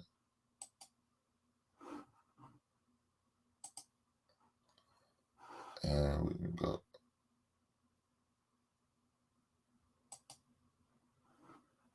All right, so I dropped the link and I pinned it to the top of the chat in case y'all want to come up here. Yeah, Tan, I know what you meant, 50-50. I got you, brother. I know what you meant. But that brother got to take that L, man. That brother got to take it. Tan, if you can show me it's you in the back, I appreciate it real fast. I got you. That brother got to take that L, man. Because he should have had a conversation and he would have had an idea what he's dealing with. It's obvious she's a materialistic woman, and she said it. You know, she likes nice things and all that. We know when you say I like nice things, we know what that really meant. That really meant you want everything, everything, the sun, the moon, the stars, and the mountains. But I think it was that after 7, I'll give you the world and all you're looking for and even more. And still, that's sometimes not enough for some people. Yeah, he made a bad investment. Now he got to try to figure a way out to figure it out. Because I don't know if they're married or not. I assume that's what that is, and he's going to some type of marriage counseling. I assume that's what he's going to. But yeah, brother, you got to take it hell on here. Let me bring on Brother Tan up. Big brother, what's going on this evening or tonight? It's probably on the evening for you right now. Is it afternoon where you at still? Yeah, I just got out of Vegas. I'm outside of Vegas right now. Okay. Yeah, you sound better than last week? Yeah, you good. You good. I mean, I'm glad you're feeling better, brother. Thank you, man. That steak that you seen made me feel better. No, that's what put you on, man. Yeah, man. A good old steak. That's that get right medicine. That's exactly. That get right medicine. But what's on your mind, big brother? Man, I want the smoke, man. I want the smoke. How I start this? Was it 2 weeks ago when we had? I don't know if you had a conversation when that video came out with those 2 red dudes sitting on the couch talking about 50-50 and traditional. Yes. Right. So I'm not gonna say his name, but a lot of men were siding with the dude on the right side. You know what I mean? And they was talking about systematic racism and all this bullshit. Like I said in the chat, being a 50-50 dude is more than just splitting bills. If you don't have any instructions on where y'all going, like, baby, we gonna put 30% of our checks in this life insurance so we can get in 5 years this because we gonna get compound interest. Mm-hmm. I'm looking at you more of a traditional dude because you got a path where y'all want to go. Mm-hmm. Like I said, me and my wife, we both in the business of trucking. We got our own truck. We make the same money. But all our money is funneled into one account to where we distribute it to investments to where in a couple of years she don't have to work anymore because you have I'm having a provision, protecting, provide, provision. I'm using my provision side to say, hey, baby, in a couple of years we're gonna be right here to where you don't have to work. And if I want to work, I'll work just to keep the money keep coming in. On paper it looks 50-50, but I'm traditionally trying to get us to a place to where you can be resting up with your feet up. Because I said this before, niggas will retire their mom before they retire their wife. Make that make sense. Niggas will grow up want to retire their mom and play sports, but that dream don't come true because they're not giftedly athletic like you and your son. But they don't want to retire their wife, somebody that they supposed to go on this life and journey with hand and foot. How'd that work out? To me, that's a 50-50 dude. You just need help with bills. Damn. There's no foresight on making your life easier. And if there's no foresight, there's no provision, then I'm gonna say you're a 50-50 dude. I rest my case, man. It's more, like I said, it's more than just money. Because right now, you know what I mean? You know I make a lot of money, right? And I gotta split it, whatever. But it's going somewhere. I know that's right. What's going on, brother Ray? How you doing? Nothing, man. Just being a brokey up here. I don't make a lot of money, but I buy a lot of shit. So shout out to the broke motherfucker. Yeah, stay That's broke. cool. Stay broke. If that's what you want, stay broke. No, I mean, the whole concept of this 50-50 thing, like you're not, those dudes don't exist. They exist on YouTube where everybody makes a lot of money. The reality of the situation is, in the current financial environment, people who are getting it, the money's dried up for those of you who don't know what the fuck you're doing. You aren't gonna, like, these chicks out here talking about, I don't want to do 50-50. Like, you just gonna be poor alone then. That's fine. And you'll be renting forever, indefinitely, because you'll never be able to afford a house. Yeah. And you're not going to find a dude who's going to be able to just take you and make you not work. It's just not happening. I say this, man, you got to look past their words.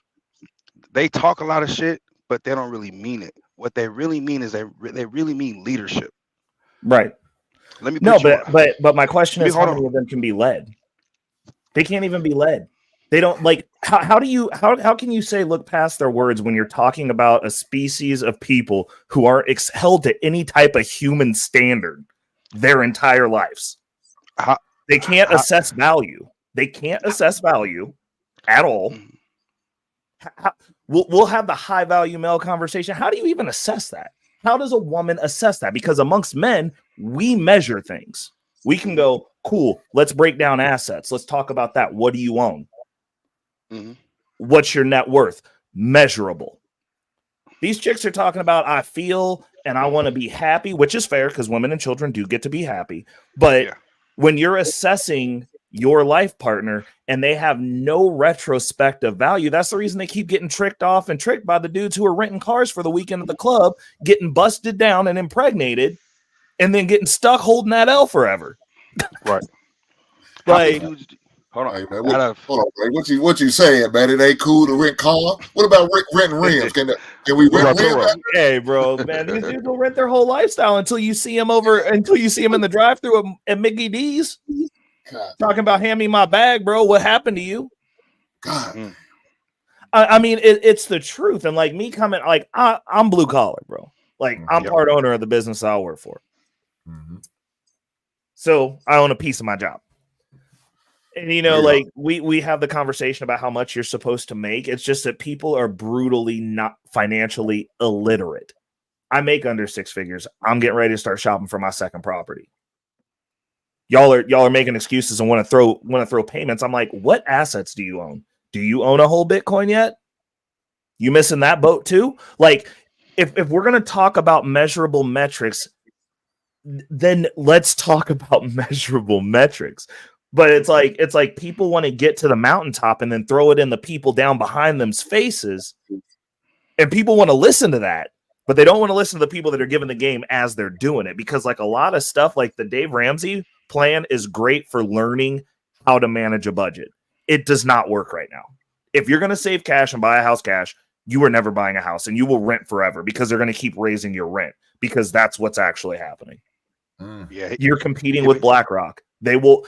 And the thing that you guys don't understand, and this is factual evidence, this ain't anecdotal because I'm a trophy screwer and I bang chicks that run hedge funds that get bought for those funds. So when I tell you that when BlackRock competes with you to buy a house and you go, no one's going to pay that rent, BlackRock can hold that house for 20 years. That's the backstop for every property they're purchasing. 20 years. So you're right. The rent might be high now, but 20 years from now, someone will be paying that. And they don't have to sell it. They can just sit. Those houses will sit empty for up to 20 years a piece. What's your name? What's your name, bro? Ray. So, hold on, Hank. Ray, how many dudes do you know are watching those videos and listening to guys like you? Oh, dude, my channel gets no traffic. But I enjoy it. I enjoy it though. Like, but no, you're right. You're right. So that's what I'm saying. Like, they can be saying a whole bunch of shit. Yep. But a lot of dudes don't even know how to lead them. I'm gonna just be fair down the middle. I'm gonna be fair down the middle, and this may hurt some dudes' feelings. Yeah. A lot of these chicks practice nepotism, so they don't need your dusty ass. Right. But we don't practice our leadership skills and listen to guys like Hank and Ricky on learning from their mistakes and how to get up and learn from you, which is how to be more financially literate. Yeah. So they're beating us, Hank. They're beating us and sticking together to not depend on a nigga. Yeah. But we don't come together on how to be better leaders and how to be financially intelligent. Right. Well, So, I mean, people would rather be on Fight Club than over here talking about money. true. That's the reality of it. People, True. we have access to all the information in the world right now. We have YouTube. You can get on here and learn anything. Mm-hmm. And people will get on here and go be on Fight Club and scream it in the chat. Yeah. Like, and then wonder why they're losing and talk about systemic racism. Yeah. And I'm like, no, you just suck at life, bro. Like, So, it just. You're speaking my language because when I brought up, hold on. I know this is your podcast, but watch out. Yeah. Go ahead, man. You keep telling me, like I'm on the tan goddamn show. Like, God, I had to look shit, at man. the this is okay. This is basement. At least I thought it was. But no, Yeah, Travel One has a question. So question is, so Hank, how do you feel about financing cars or paying cash, new or used? I don't like car loans. I'm not a fan of it. Not a fan of it at all, right? Have I financed a car? Yeah, I financed a couple cars. But don't mean I'm a fan of car payments. I think they suck. So guess what your boy Hank does? So you got a 5-year loan most of the time, between 3 and 5. Yeah, I'm paying mine off early. So now I'm taking it off a year because I'm paying more money. Now I do what I got to do to get that extra money. If that means I have to work overtime once a month to pay off that car loan, that's what I do. Because I don't like car payments. I can't stand them motherfuckers. Because I look and see the interest they got off me. Now they got an extra $3,000 to $4,000 off my black ass. But if I could save myself a year, now I'm cutting them out of money. So now I feel like I'm getting ahead, even though they probably still getting ahead somehow, some way. But screw them. At least make me feel like I'm doing something. So no, I'm not a fan of car payments. My old school car, I pay for in cash. That's what I did. I wasn't gonna pay no comment. I paid for it in cash. I saved the money up. I did what I had to do to do it, and I bought it in cash. Mm-hmm. And I got it restored cash. It is what it is. So, but go ahead, Tan. I know you want to say what you need to say. I don't know, but I guess as a woman, if you're looking for a leader, one of the questions you should probably ask is, when's the last time you read a book? What's in your library? You know what I mean? Mm-hmm. Like, how are you how are you going to lead us, quote unquote, to the promised land? Even like I said, being 50-50 is more than just spending money. You could be a 50-50 dude just because you want somebody to help you pay rent. But you could be a traditional dude or high value or leader because you got a goal y'all want to reach. And I bet you, if she the one, she'll kick it with you. That was an inaccurate statement, Hank. I'm just going to say that. Cash is king. Cash is king. No, it's not, bro. No, it's not. It depends on what markets you in. Cash is king, Ray. You heard that? No, we ain't living like that, bro. Like I said, it don't work now. Let me do it. I'm just saying, bro. Hey, Bitcoin's up 120 something percent year to date. I'm just saying, there's better. Like, if you're gonna sit on cash, you're fighting with inflation that's now over like double-digit inflation, like real world inflation. Like if you go to buy something, like just think about that. Well, with me, Bitcoin, I'm still doing research on it, right? Oh, and you need to tap in. Hit me up on Instagram, bro. I've been in the market for 10 years. Yeah, over 10 years. This is going to be my 12th year. Yeah, I'm still doing research, and so if you got some good information, I appreciate it. I definitely will do that then. But I would say I've got the best, most honest information because I'm not monetized. I like to hear that. That man said he got the best information. I'm all for that. Yeah. Shout out to Mr. Sasha, man, for her charitable donation and the blessing. I sure you didn't have to do this, but you chose to bless me, and I want to appreciate you. Thank you, man. So no, Wolfpack, always Falling the money. Great talk. Those my people, Tink. Okay. Shout out to her for donating $10 to you. Like, no. That's for you, brother. But I'm just saying, my tribe rolls deep. They come over if I'm here. Hey, it's all. Hey, I see you up, bro. It's all good. I have no problem. Whatever they won't come, they won't come. They tap in. I appreciate y'all even watching. Make sure you hit the like right here. We love talking about money. So I was like, oh, we talk about money. Go ahead and drop that money so we can come on over here, hang out with you for a little bit, bro.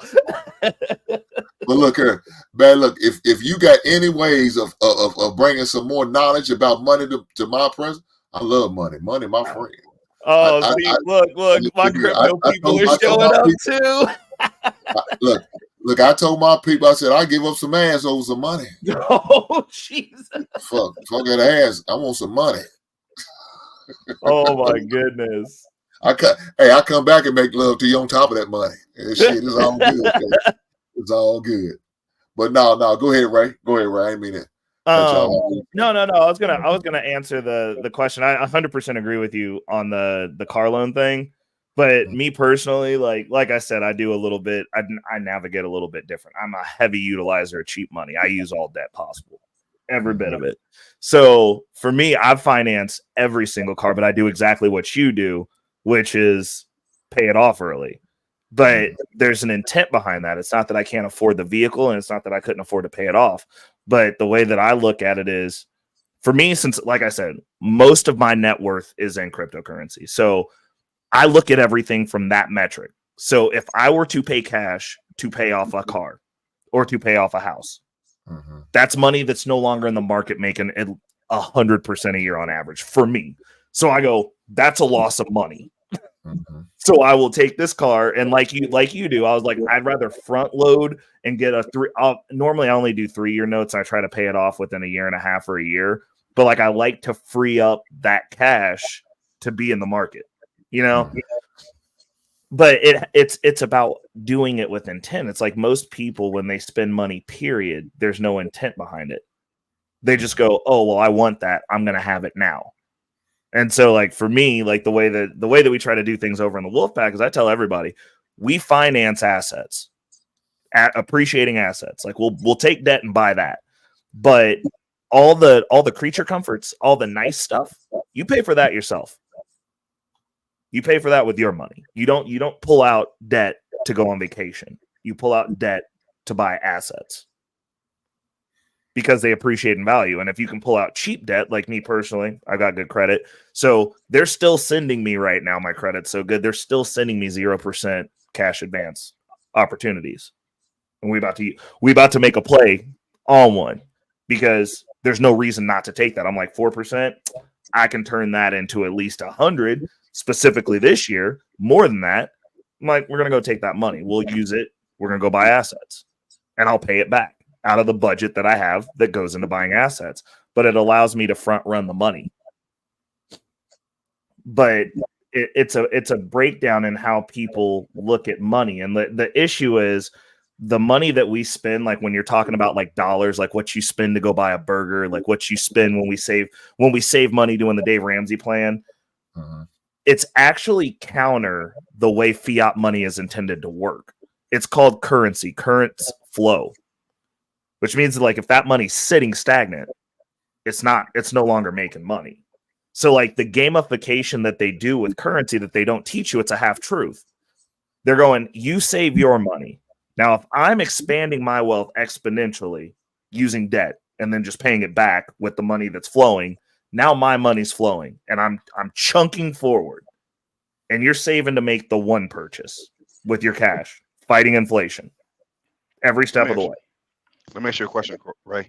Yes, sir. Beginners, for the beginners and people who are winging themselves off of Fight Club and all this gender wars type shit. Yeah. Would you say, because I don't want people to get the concept of where every time they get paid, they got to spend money on something and try to throw a penny in a well. Would you say a high yield savings account will be their best bet to start off if they don't have a credit union already?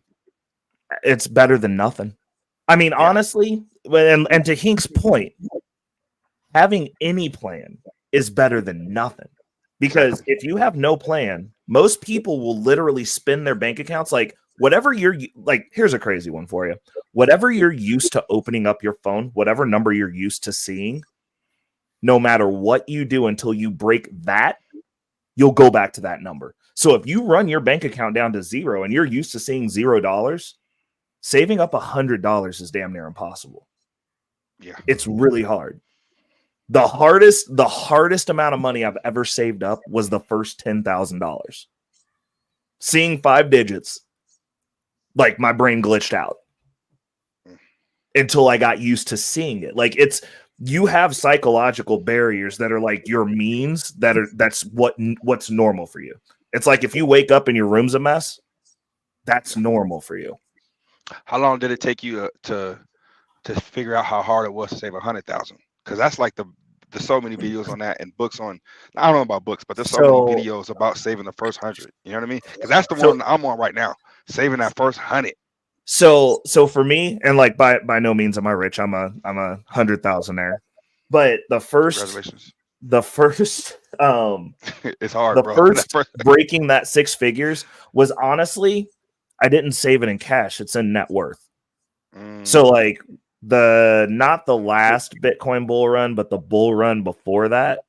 Yeah. No, it was the last one. The last one was when that specific portfolio, because it was when I bought my house, and it was also when I got out of my credit card debt. Because like I had like 30 grand in credit card debt. Because I was an idiot. And I was like I told Hank, I was, you finance looking like you doing something, but you broke. I did that before. So hard lesson to learn. But that was when it first happened. And because it was so sudden, like it honestly, like when I first did it, like when I first cracked that, I was like, oh my God, like had a little panic attack. And then I was like, well, what can I do to move this needle forward? Because crypto's volatile. And it's like, we have boom season every 4 years. And then it's a bear market for 3. So I was like, what can I do to move this forward? So like I paid off my credit card debt and got into a property.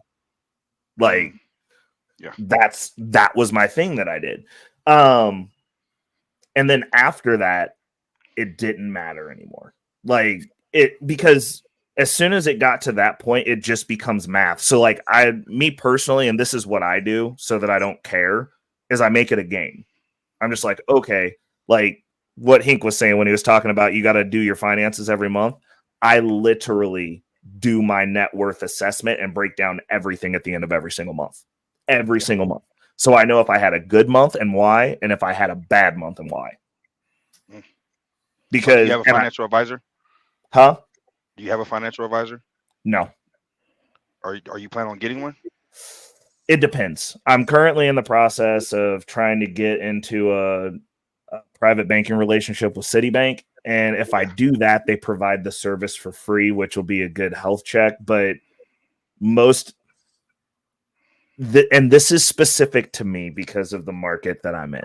Ray, don't trust him. That's what he's trying to say in so many words. No. Look. It's not that I don't trust them. It's that they don't. They're part of the traditional financial system, and me at my core, Bitcoin is very new. 100%. And I'm a financial anarchist. Like I hate that system. So they don't like Bitcoin because like they don't have control of it. So I'm just like, well, like we're at odds, but you're also wrong. And like you've been historically wrong. And like I've been in some of the back channels and Patreons that I'm a part of arguing with those dudes for years. And I'm like, you're consistently wrong. Mathematically, you're wrong, which means that as a financial advisor, most of them are bad at their jobs because like they're arguing math. And if you argue math, I'm like, you have no base of logic to help me then. Because you can't look at numbers and go, you know what? I don't know what the hell I'm talking about. I'm gonna go ahead and hold this L. If we can't get past that, and you're telling me what's not real, even though I'm having real results, then you can't help me, Like, and I haven't met a financial advisor that like understood this side of the space because this is more important to me than my 401k. Like I cashed my 401k out and got rid of all my retirement savings to get my first Bitcoin. That's my retirement. So he's speaking. So guys, he's You speaking seriously from. roll the dice on that one. 100%. I So don't think I'm he's wrong. he's And speaking I from can a make the new. money back if I am. So you're speaking from the Bitcoin, which is new. But if you're not into Bitcoin, guys, Mhm. you don't have to be rich to have a financial advisor. Just make No. sure if you do have a financial advisor, have them have the title of fiduciary, because that means Mhm. if they give you bad advice, you Mhm. can sue their ass. Right. But also you got to hold them accountable. You got to do the math. Exactly. Like if your portfolio isn't beating the S&P 500, you could have just went and bought Vanguard and Yeah. walked away. Like if they're because you have to pay them. That's the Mhm. other thing. I'm like, if you can't consistently beat the S&P 500, then like, are you good at your job? You know, Yeah. because Yeah. at that point you could just go put your money there and not look at it and get a better result than like what the financial advisor is charging you for. You know, I'm gonna give you an example of what my financial advisor told me about that, and I gotta go. I gotta get down to LA. He all said right. he said something about you're in New York trying to go to LA. Now we know you want a Lamborghini, so you can drive a Lamborghini down there, but is it going to be a comfortable ride? Or you could take this Maybach Mercedes that's not as fast, but it's comfortable, but it's going to get you down there without having so much of a bumpy road and uncomfortable ride. So what I'm trying to say, and is Mhm. what Ray just said, there's tools that a financial Yep. advisor will tell you to put your money in, because he's not going to put you in a vehicle that's short lived. You know what I mean? If it doesn't beat the S&P 500, then I'm not going to do it. You know what I mean? Yep. Or we can go easy and go the S&P 500 route. But hey, I may have a tool that's going to beat the S&P 500 because I can get you 17% and compound interest on whatever you push out. You know what I mean? Yeah. So it's all the conversation lingo, man. And Hank, I hope you keep this up, man. Because Yeah, this was go. a good show. I was about to say I tapped in from the clouds and listened all the way home till I got here, bro. Like I've been listening to you while I'm getting ready to do my next leg of stuff. Yeah, appreciate Well, it, Hank. I appreciate that, Tad. Thank you for coming through, big brother. You know you always can tap in. Thank you, man. Go USC. Oh shit, here we go. Bro, he found a way to ruin it, don't he? He found a way to ruin it. But Hank, seriously though, like I mean, these conversations are important because the issue is, and like I've got a good mentorship circle, but people that look like us don't have conversations about money, period. Which is why we have such because like the conversation that we just had, right? That's like a normal everyday conversation. In some of the circles that I run in, like they always want to know, like, hey, what's this next thing you're doing? What are you working on? Like, how do you handle this? And like when I'm in circles with people that look like us, it's just like they don't want to talk about it. And it's like that sharing of ideas and making it comfortable is the foundation for being able to build, because you probably know something I don't know. And I might know something that you don't know that could be like, hey, yo, like, here's some game that could like really affect your household, and you could vice versa. But like if we're not having the conversations, then all that stuff goes by the wayside. And then it's like those opportunities to build and actually do something, they go away. Like, and that's one of the reasons that even though like I've got a small group of people that like rock with my stuff, like that's the reason I still do it, because I'm like I can go back and look at this later. If anyone in my family is like, oh, how'd you do this, be like, look, here's a playlist. I don't have time to explain it to you. Go rock in with this until you get your wings under you, then come talk to me. And being able to leave that information too. So like it's a dual purpose, because like you're adding value to your people, but like you're also leaving a breadcrumb trail for your kids, because like you're talking about and they get to go, oh, my dad had this conversation. I'm gonna tap in and hear what he was thinking during that time period. And this lives forever. So even after you're gone, your great grandkids, your great grandkids, hey, Hink started something that we're still living off of today. I wonder what he was thinking when he was coming up. Boom. Oh, for sure. And I got and look, I also got an external drive that I drop all this knowledge on. So just in case. Yeah. just in case. You never know. But Ray, do I follow you on IG? If I don't, man, I need I to. don't know, but yeah, I I was like, you gotta tap in with me, man. With this with the Bitcoin, because like I said, Oh. I'm not hip to it. I'm more old fashioned investments, real estate. A couple pieces of property. I'm looking to buy an apartment complex. That's my next major goal, and to Dude. have a minimum of 8 doors. You know what I'm saying? So we all, if anybody knows about real estate, 8 doors. That means 8 tenants. Yep. It means, I don't know what the going rate in your state, but my state right now, they're charging between about 12 to 1,800, depending on, the area of town as far as rent. And that's per door.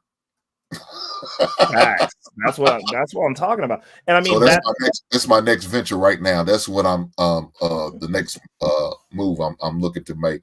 But yeah, definitely drop your IG in a back chat, man, if I don't have it. Oh, absolutely. Hold on one second. I'll do it right now. Sure, I follow you, man, because I definitely want to have that conversation.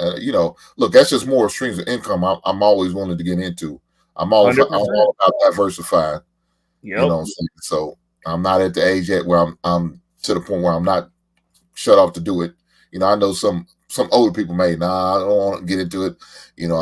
I'm getting closer to to the end. Some people may not feel comfortable with taking that chance, and I understand. I'm not at that age yet. I still feel like I can do it and take a chance and make it up if need be. You know what I'm saying? Do what I got to do. But definitely, I appreciate that, man, brother. Absolutely. Well, and I mean, to your point though, like if you already in the NBA, and for those who don't know, that's never broke again. Then you can just keep doing whatever it is that you're doing. You a whale in the ocean at that point. You can just coast. It doesn't matter. Mm-hmm. Like it matters for the people that are on the way up. Like I do have a question for you though, since you're active in real estate. Do you backstop your properties? Because like that the 1 year of your mortgage, that was some game that was put on me by one of my mentors. That his family, they're doing, it's 500,000 and up commercial real estate now, but they used to own like whole neighborhoods. Like the neighborhood that I live in, he used to own the street, which is a main street in Kansas City. Used to own most of it. Damn. Yeah. And so I know, and like I asked him, I was like, so like what was one thing that you would do if you were my age? Because like I explained to him, I got my first place, and like I was like, I'm looking to keep expounding on that. And he was like, the one thing I would have done, he was like, I would have never sold any property that I ever owned. He was like, if I could have never sold any of them, he was like, that would have made me in a much better space. And I didn't know what I know now, but he was like, if you can figure out how to get the next one without selling the original one that you're in, do that. And then the other thing that he told me was the backstopping it for a year. And he broke that down over COVID when people were losing their properties because they had to let people live for free. And he was like, this is why you have to have a year in reserve of that payment, because when you have to start cutting the check yourself, he was like, it hits different. And then when people started losing their houses and all those evictions started going on because they had tenants that they had to let sit there, he's like, those people are cutting those checks out of their pockets. Mm-hmm. And he was like, look at what happens to them. He was like, if you have a year covered, you got a year to figure it out. Like, what's coming, but you got 12 months to prepare for when that 12 months is over. And so I've started doing that with this property, and like, you just sleep better at night when you got a little bit of space, because then you ain't got to worry about like anything that happens. You're like, I'm good unless somebody's completely messing up. You're straight. Yeah, I'm all for that, and I learned that. Well, I guess he shit on my man Dave Ramsey, but that's where I learned it from. That's why the idea it presented me. I'm like, yeah, goddamn, that makes sense. And of course, for a while, until I got to my financial point where I'm at now, I could only hold usually about 3 to 4 months. And I sit there and said, I kept saying, man, look, get up to a year and hold it there, put it in an account, and don't even look at it. I don't even look at it. Yep. That's what I do. It's just sister. I don't, and you know what I still do right now? I still put $50 in it. I deposit $50 every week into that account just in case.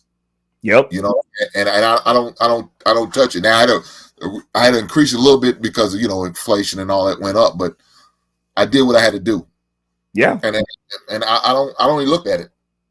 You know, Yeah. I don't pay attention to it. Matter of fact, I took it off my screen where I can't even see it.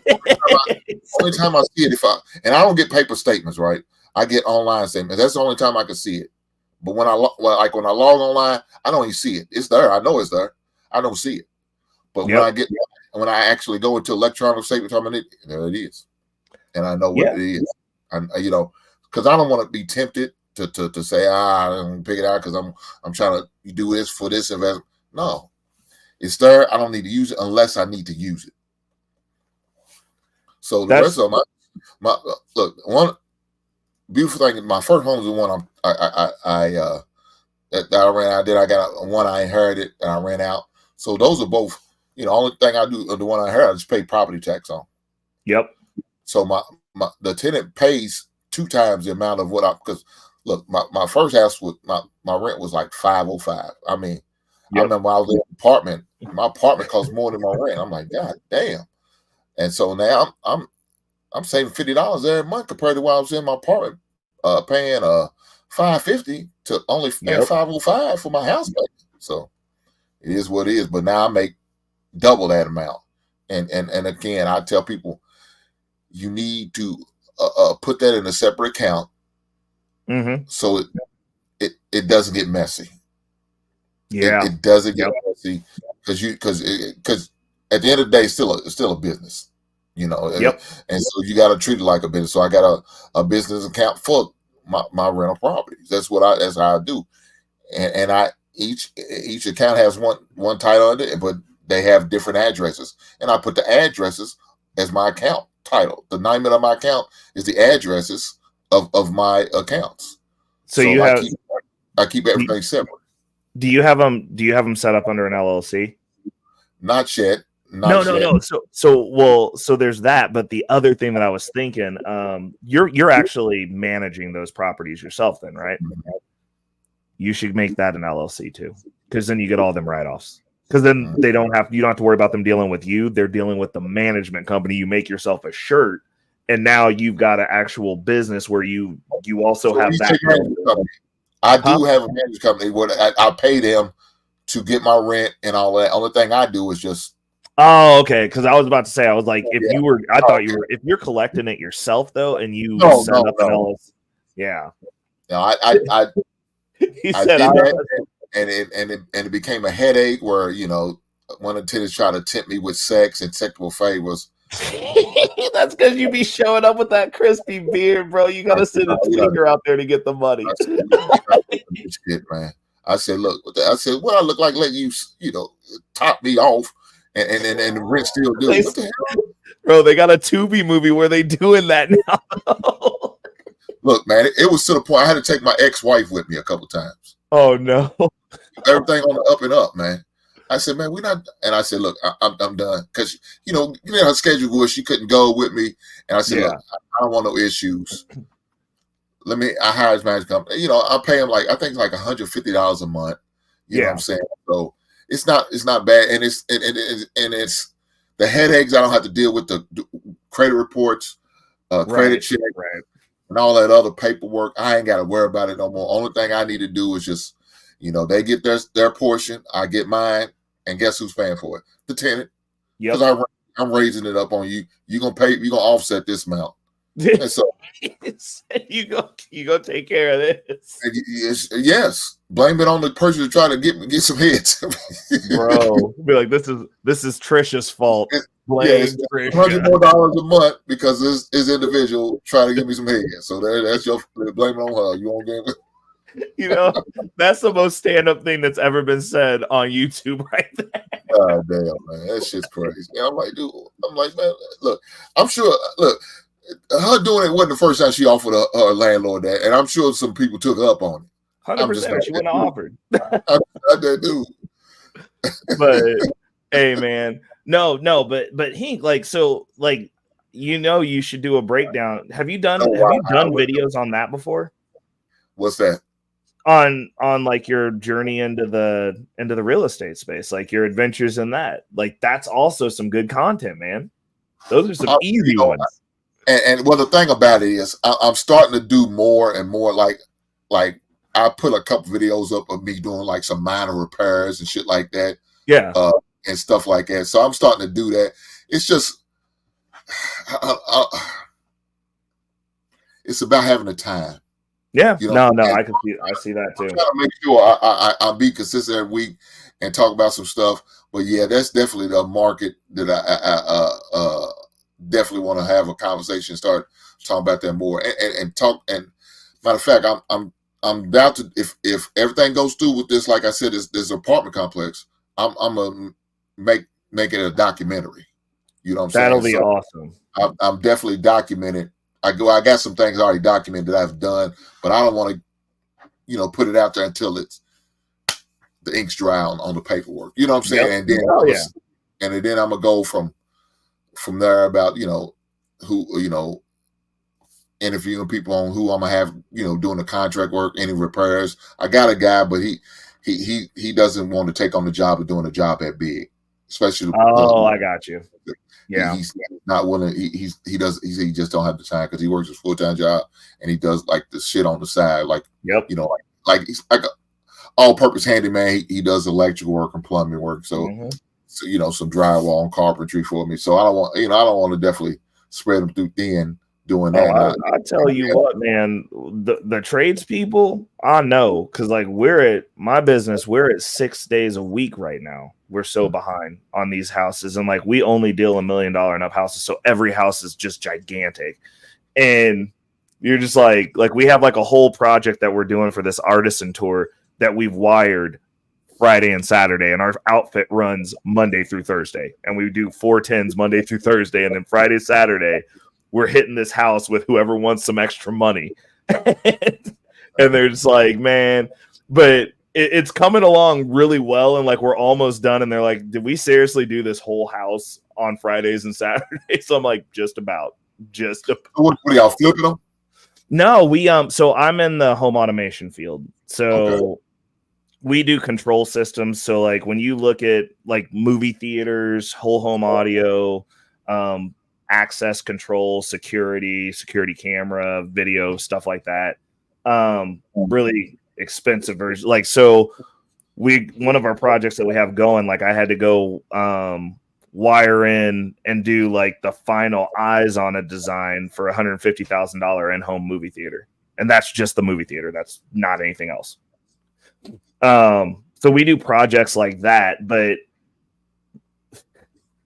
we're supposed to be not getting busy, and it's literally we're just indefinitely busy. Like even the lull that our builders are looking at seeing, we're scheduled out through the lull. Like it's because these houses are still going up. Like people, that's the thing that was like the other thing that I was gonna say that people don't understand when it comes to like the finances and what they see on the news. I'm like, these multi-million-dollar houses haven't stopped. They have not stopped. Like we have 1,200 new developments that are going in around where my warehouse is.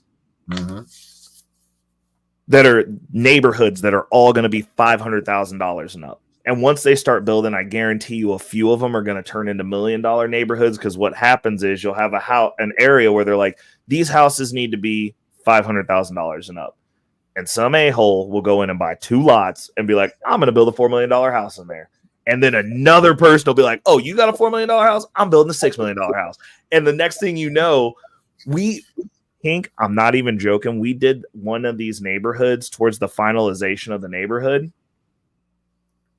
Part of the neighborhood had $1 million homes that had unfinished basements because the property values got driven up so fast during the build that like, as they were getting ready to sign off, they were like, well, your house is like, they didn't have the money to finish the basement. So like you see all these houses, and we've got like a $1.2 million house on the corner that we did.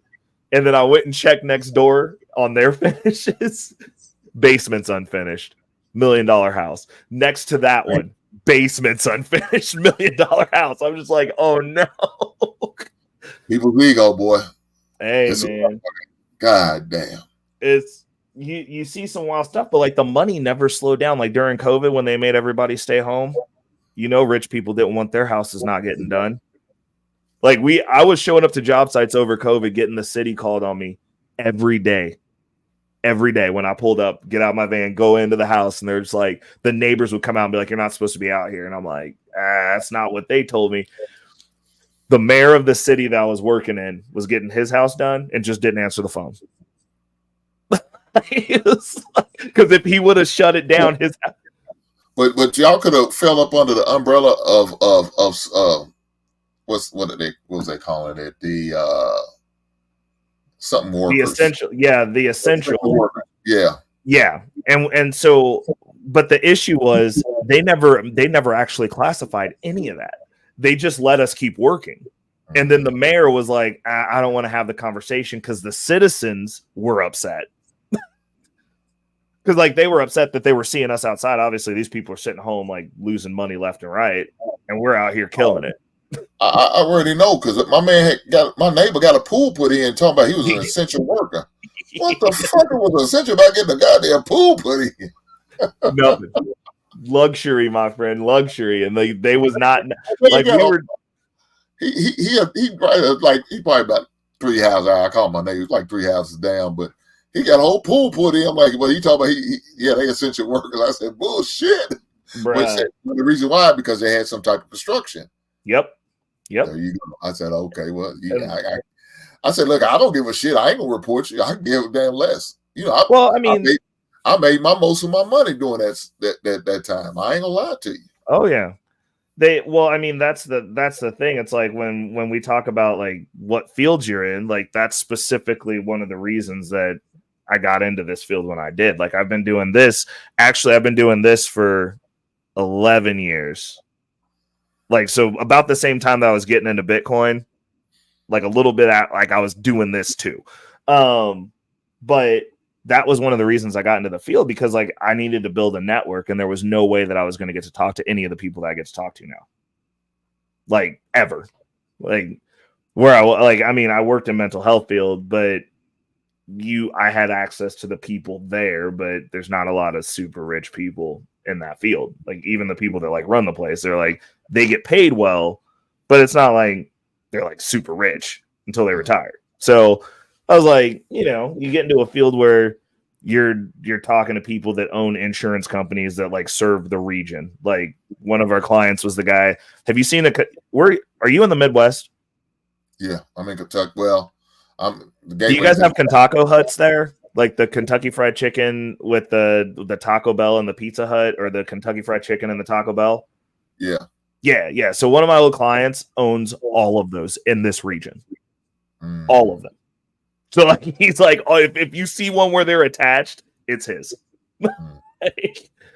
And they're like, his corporate headquarters is here, and like I got to do some commercial work for him, and like like you get to spend a lot of intimate time getting questions answered because like these people after about 9 months to a year, which is how long they're stuck with me.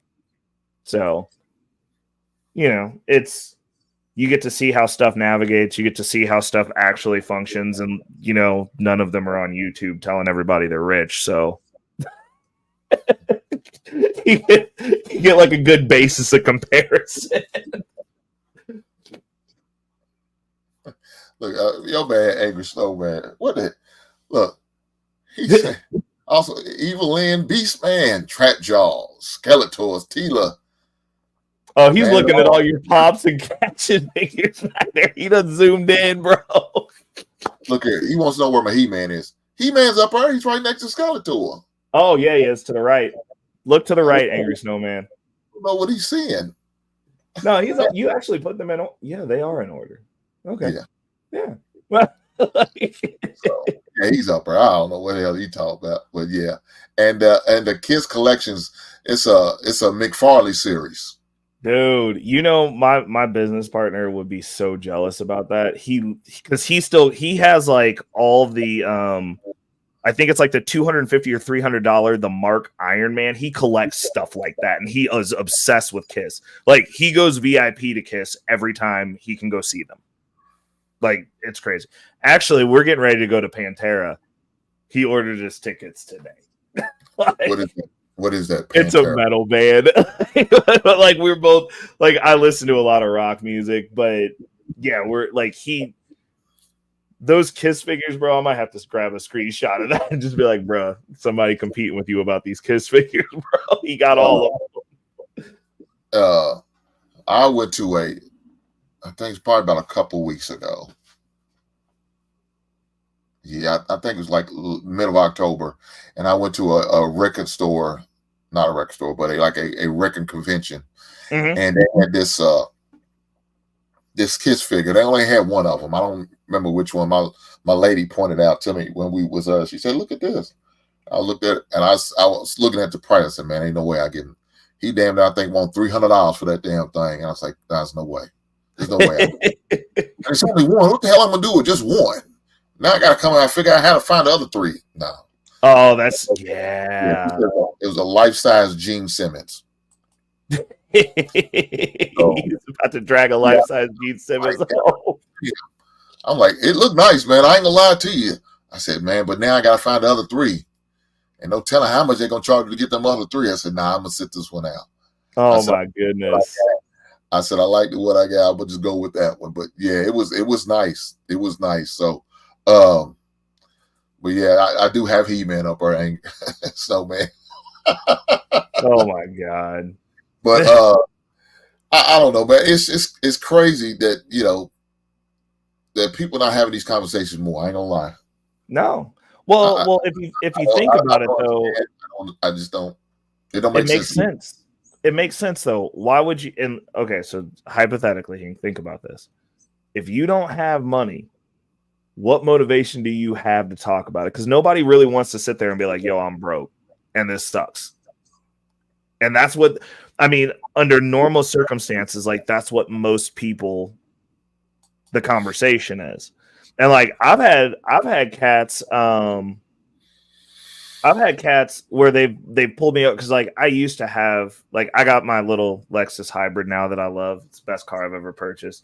But I used to have a Chrysler 300, and like back when I had that car, I'd have young cats all the time be like, "Yo, like can I go to lunch with you? Like I want to figure out how you got this car because it's a nice car." And I'd be like, "Okay," and like we'd go, and it'd be Hank, I'm not lying, multiple times, one lunch. Well, how did you make this work? And they thought I was going to tell them some secret. And I'm like, okay, well, like, first of all, you got to work 60 to 100 hours a week. Step one, if you ain't got no money, like you just got to get some income in. And then after you get some income in, you do this. These are the moves that you can make. And like, this works. You're going to give it, I'd say, probably within a year and a half, 2 years, you're going to start seeing some results. Don't fumble that bag. 5 years, you're going to be coasting. 10 years, you're going to be in a different situation. They didn't want to come back after that. Too much work. So, like, when you do actually have you probably killed them out with that 60 to 100 hours a week. That killed them out right there. They were young. They wanted party time. Hank, listen, Hank, and this is where I'll be getting on these red pill dudes next. I'm about to be 40, Hank. I still work 60 to 100 hours a week, and I still get at least one night a week to go out within the 60 to 100. What is wrong with y'all? Do y'all not go to the gym? Do you not take vitamins? Do you not work out? Like, do you not take naps? Like, I don't understand. There's time to do everything you want to do. Hey, brother, I ain't gonna lie to you. I took one of them old man naps. Bro, I love naps. Like, I'm like, I just, like, there's no excuse. But I'm like, if you don't have money and you're not going to go get a job that's going to instantly put you in some money, then, like, you have no other option. Like, you just got to grind it out. You got to thug it out. Yeah. And it's a hard conversation to have, sure, but it's like, what else are you gonna do? You gonna stay broke and complaining? Like, those are the options. Like, it's not like somebody's coming to fix this. Like, what system are we gonna be in? You gonna wait till UBI rolls around and you about dead to maybe get that? Like, it just doesn't seem practical. It's just like, well, if you don't have any money and you're going to work, you got to do what all these immigrants that are coming over here do. Get 3 jobs and shut up. Like, they making it work. Hey, look, man. Right. When I tell you that's what I did, that's what I had to do. Yeah. I did. And look, that wasn't even including that I was already behind on child support, and I didn't get my first 5 years of my daughter's life. I didn't see a federal tax return. Oh no! When it finally came, I'm like, what is this shit? I can't get what these niggas in 5 years. He said, "Y'all been getting tax returns." Facts, dude. Well, I mean, but I mean, but I did what I had to do. Like you said, I worked Yeah. 3 jobs, and in order to get what I needed to get and get where I wanted to be, I had to do what I had to do. Like I said, I stayed in a efficiency apartment for 3 years. Yeah. About the second year, I could afford to move out, but I didn't because I seen how much money I was saving and how much money I was spending on certain amenities that I really didn't need. I didn't have cable. Yeah. You know, I just went without. You know, that's before they said cut the cable cords. I was doing it because I could afford to get. I couldn't afford to connect them, let alone have them. Right. It is what it is. Give me my basic 3 to 4 channels, and I'm gonna make it work with my rabbit ear antennas. I'm gonna figure this out. I went. Hey, what I'm telling you, I went to the library. I checked out movies there. I had to do what I had to do. I just didn't have the money. They like, what do you mean go? Yeah. In case y'all didn't know, libraries have movies. Now it's not the latest things. Now today, I don't know if they still do that, but I used to check out movies from the library. I mean, they have audiobooks now. They probably got something. Yeah, I mean, these movies was 3 years behind everybody else talking about this new movie. I mean, I could afford it. But that's how I got my little entertainment, by watching movies from the library until I could afford to go and check one out for a cost. I did that too, but I'm like, man, I got to do what I got to do. I know certain sacrifices some people can't don't even want to relate to, and I understand. It wasn't like it was fun. I'm not bragging about this shit. This shit was bad. It was rough. It was embarrassing. And all that good stuff, but it's what I had to do. So that's why I'm living humbly now, and I live below my means. I could have way more than what I have now, but I choose not to because I don't want to go back to where I came from. So, well, I mean, so where you're at now, you getting to see the money make money now too, though, right? Oh hell yeah! Tell me that's not the most. Well, it once you start seeing money make money, it incentivizes you to save more because then you're just like, bro, like everything that I buy. Every single thing. What's going on? Oh, Carl's here. What's going on, Carl? Everything that I buy, I look at it in a denomination of like how much of that money could be making money. And I'm like, I'd rather be getting money than spending money, to be honest. Like, it's just like, do you really need this? Like, are you familiar with the concept of in-home banking? Talk to me about it. I call it that. So the premise of it is, and there's like a couple of channels. Like I learned what it was because like I nerd out on finance, so like I like learning all the different strategies to see how to make them work. But part of my previous career's skill set is I learned things in the way that my brain functions because I have they said I had ADHD. I just think my brain's wired a little bit different. But I look at we all got. Right.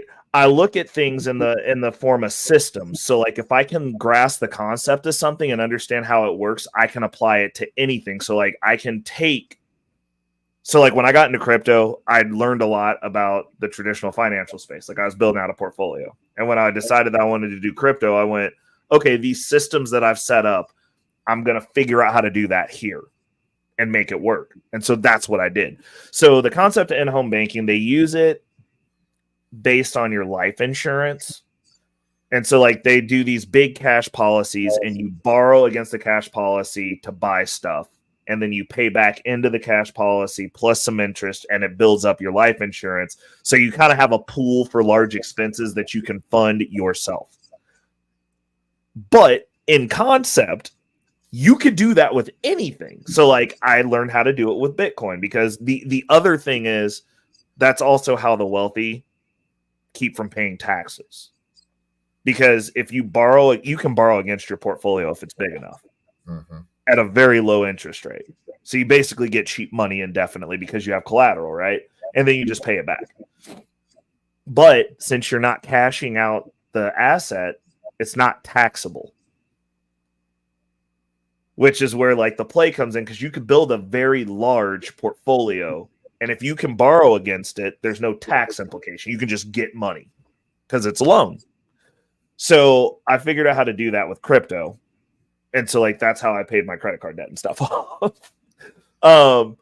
But I do that with everything now. So like I apply, like I have like my like your emergency cash fund. Like I don't believe in holding a lot of cash. So like I started it off with like $500. And if I borrow that $500 for myself, like any money that I borrow for myself, I pay myself back 10%. So like I'll take the $500 and go buy something with it, and then I'll pay it back over a few weeks with a flat 10% on top of it, and just keep growing that pool. Like if you're into gamifying stuff, like it's an interesting concept that can help you save money faster while you're spending your own money. Because then I go, well, I pay myself 10%. Why am I going to go give it to Visa? You know what I'm saying? Like I'm not going to go give Visa 20. I'd rather pay me. And I can use Visa to get the points, but I have the cash reserve pool. I go large purchase, pay it back, and then I pay myself back my 10%. And like the Visa was just for the points, so now I get to go on vacation for free. But it's like having those systems within your household, you start cycling your own money and growing your own money pools. And it's like that's another thing that a lot of people don't do. Like when Elon Musk bought X, he borrowed against his Tesla funds. He didn't sell his Tesla stock. He took a loan, tax-free, and went and bought another company. Like when you see moves like that and you actually break it down, that's how come like once you hit like a certain fever pitch, if you're expanding your wealth, it starts getting pretty ridiculous, because then you can just start making plays. Like you go, oh, okay, well, I'm gonna take this, move it over to here, and like now I own 2 assets, and I'm just paying this one back with the money I'm making from the other one. Like it's like I love talking about money. So, and learning about it. Like it's a fun game. Like once you get to the point to where like you're not living in scarcity, it just becomes a game. Mm-hmm. And then you want to talk to people about it, because I'm like, I want people to win. Like I want to hear about Hink. Like when you get your apartment building, I'm going to be championing you, and I'm going to be like, man, I got to figure out how I'm going to get another 3 doors. Like, you know what I'm saying? Like it's motivation, because then like you're like, yo, the homie's getting it. And the good thing about the internet is you ain't from Kansas City, because everybody here is like crabs in a bucket about everything. It's really not productive. But you can talk to people who aren't directly competing with you in your market, you know? So that way you can have those conversations, because like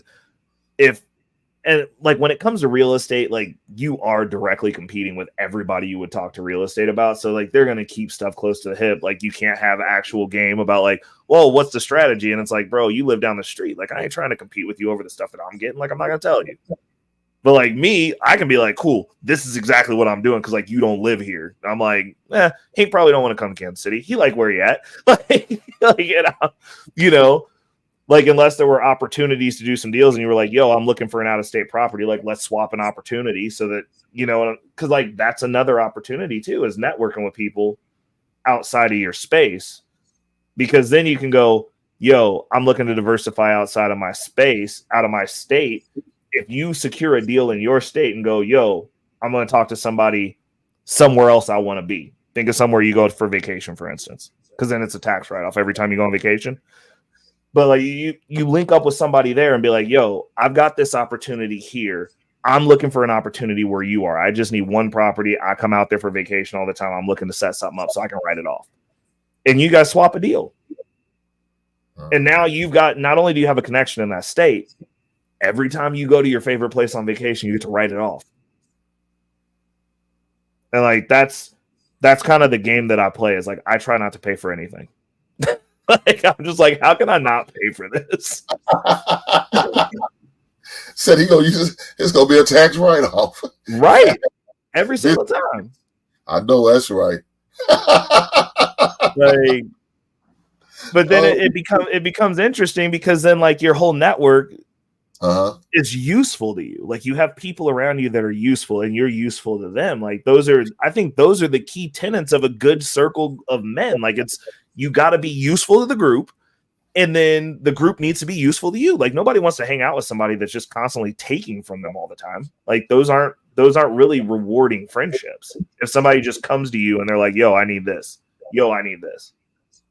Like I got family members that hit me up all the time, and the only time they hit me up is when they need me to do something because I have a skill. I'm like, I'm gonna come do this, but you make me not like you that much. It's like you never hit me up and go, "Yo, can I help you?" No, okay, cool. Gotta hug 9 TVs for you. You ain't asked me if you can help me do anything. So, what skills do you bring to the situation? What can I use you for? You know what I'm saying? Let me answer my man's question. You guys, the resale value on the tiny homes. Haven't seen many single family homes being built. Is there resale value on tiny homes? Mm-hmm. I'm sure the resale value on damn near on everything. It's yeah. About, you willing to pay or look to invest in.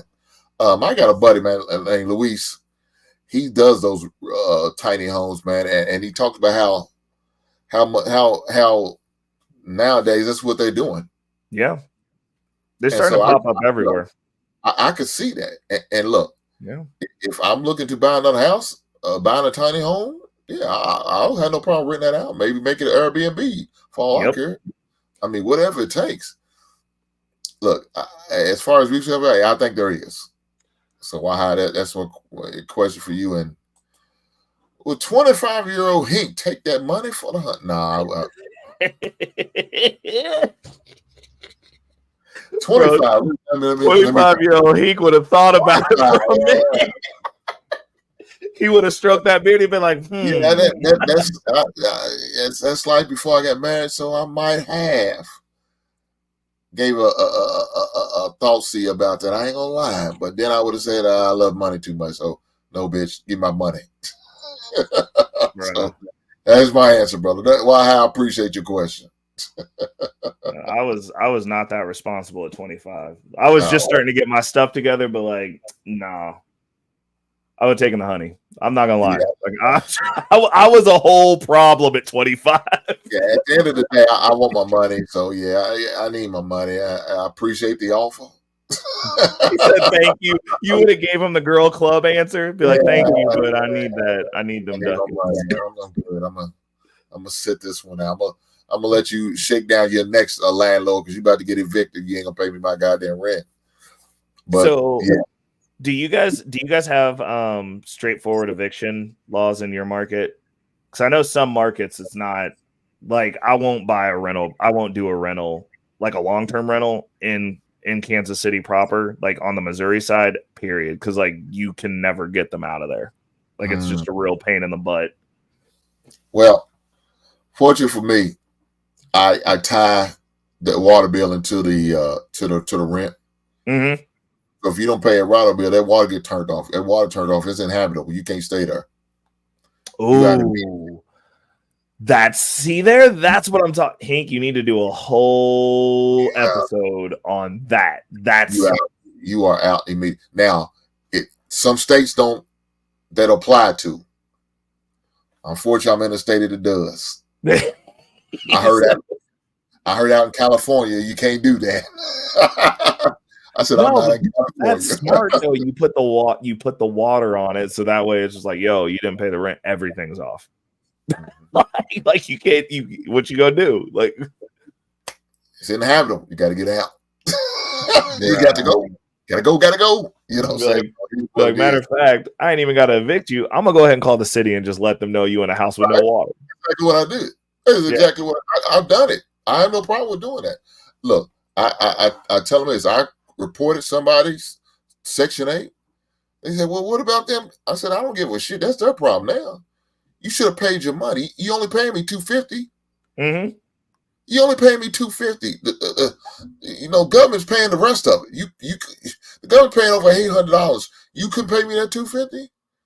Well, the reason why she couldn't because her boyfriend moved on. I guess he got tired of a bullshit because he was Oh, that's paying. where the 250 was coming from.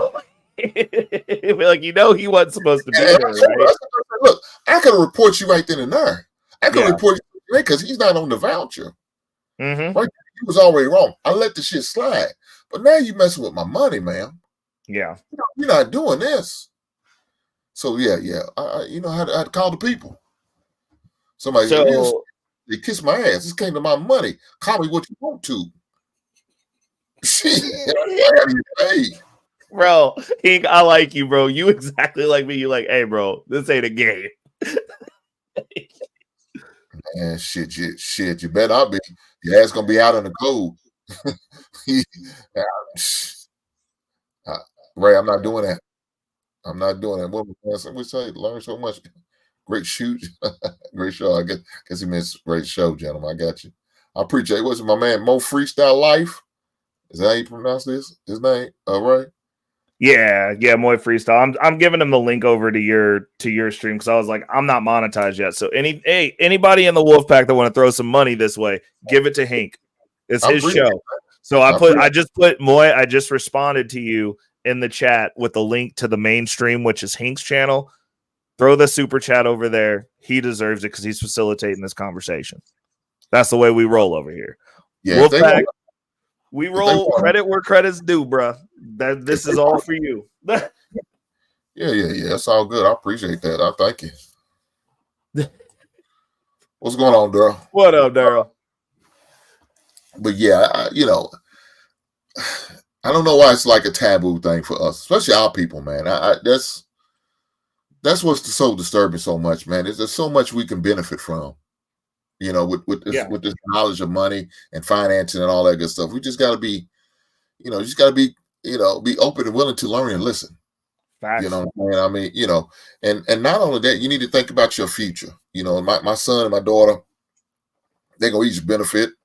You know what I'm saying? My lady's kids are going to benefit from when we move on to the next life, right? Mm-hmm. And so we want to make sure they're set up.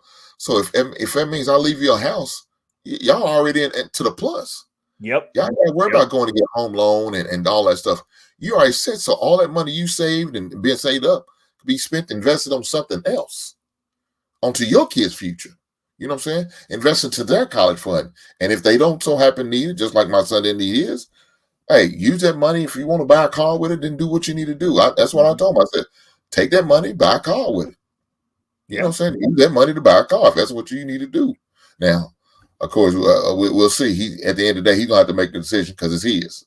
Right. It belongs to you, brother. It was for you from day one. You came out the womb, and me and your mom invested, and so you do what you need to do. So, but I give him a little hints. I said, man, look, let that money sit. You don't need a car right now. There's no need, brother. You live on campus. Everything's within walking distance. Yep. Just chill. Just chill right now. But we'll see. So I have a question for you because, like, I agree with you. I think people just have to start having those conversations. Like, they just need to see people that look like us that are just having a conversation, and then the people who mess with it will mess with it, and then the people who don't, it'll be there for them when they get around to it, right? But my question is this, and it's something that I've been thinking of for like when I have kids eventually. And I've been actually considering testing it with like one of my like god cousins or something like that, like one of the nephew's kids, because they're all reproducing like crazy. It's like setting up an investment account for like one of the babies, right?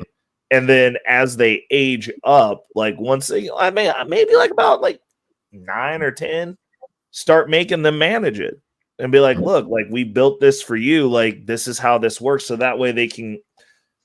Moving that forward, you'll have at least, because like my deal is, I've said this multiple times, I don't believe in saving kids or adults. I'm like, if we're gonna fix a problem, you got to find a child, get in there early, and be able to facilitate that conversation with that child. And you go, well, this generation they're not knuckleheads, right? So in doing that, you would be like, look, like, yo, I'd put this together for the babies. We got this generation. We're going to do this for them. And they have to learn how to manage these accounts, and whether they win or lose,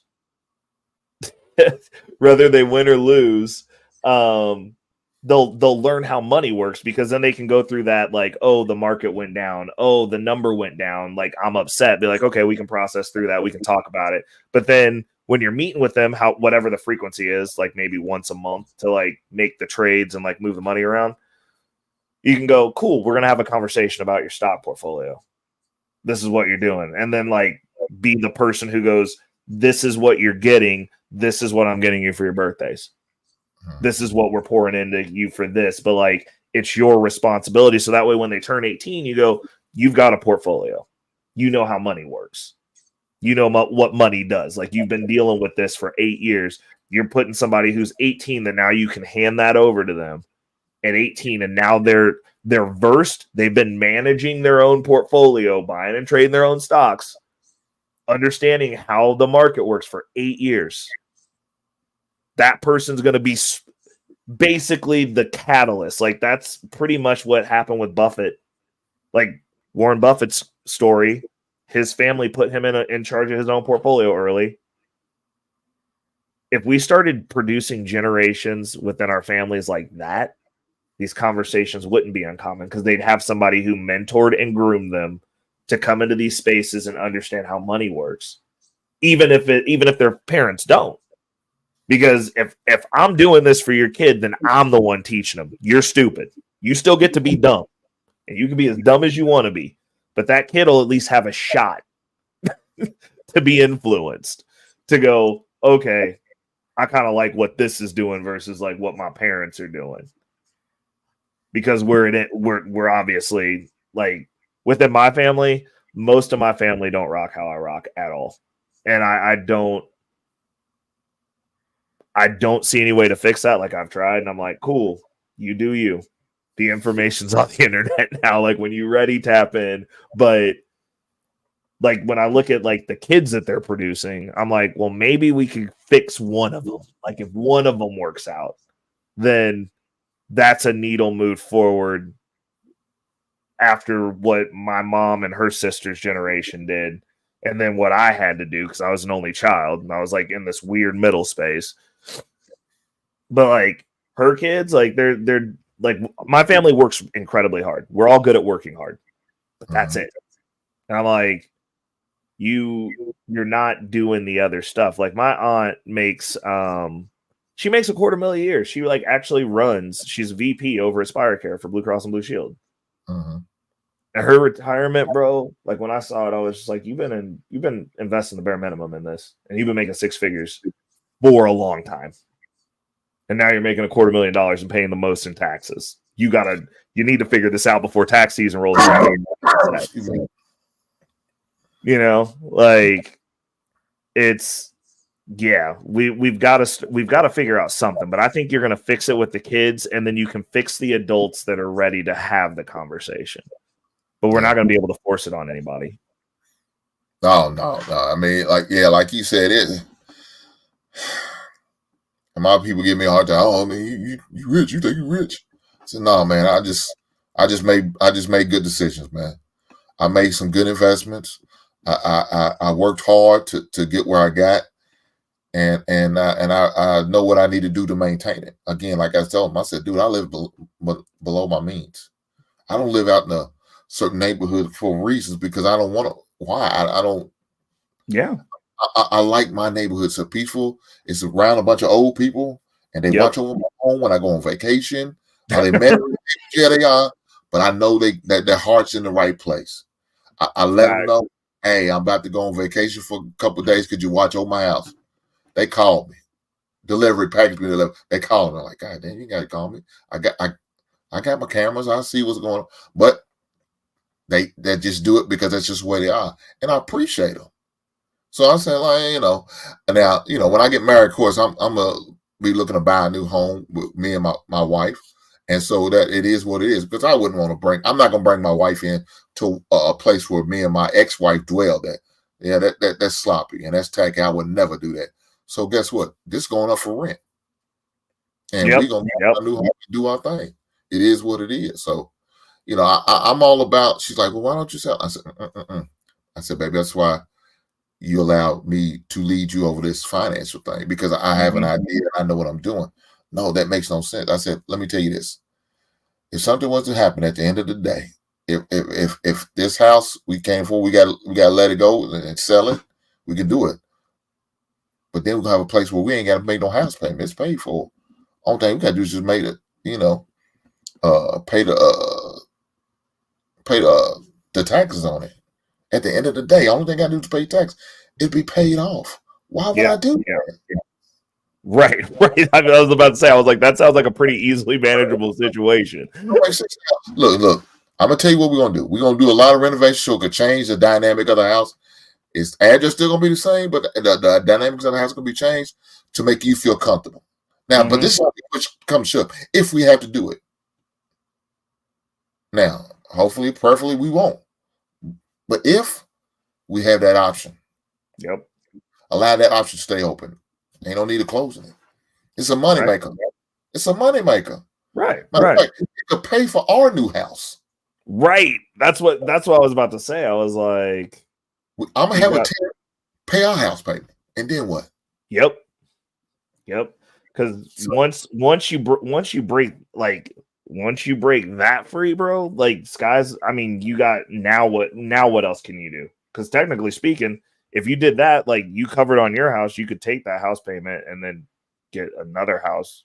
You put another door in. You know what I'm saying? Like, just keep on expanding. It's just like cool. You sitting in the middle with no concerns. It's like now you can build. And that's the thing. It's like most people never make it to the space to where they have the breathing room to like actually strategize with their finances. That's actually the crux of the situation of why people don't have that conversation. They're not even in that space. Like if you're worried about like what you're eating tomorrow or what utilities getting cut off, then you're not in the space. You're not in the space to have a conversation about money. You can't. You can pontificate, but it's most likely going to be, oh, everybody's got this and I don't have anything. It's like, yeah, well, that's because you're scrambling to figure out if you can keep the lights on or you got to turn the water off. Like, you can't have a conversation then. You're trying to survive.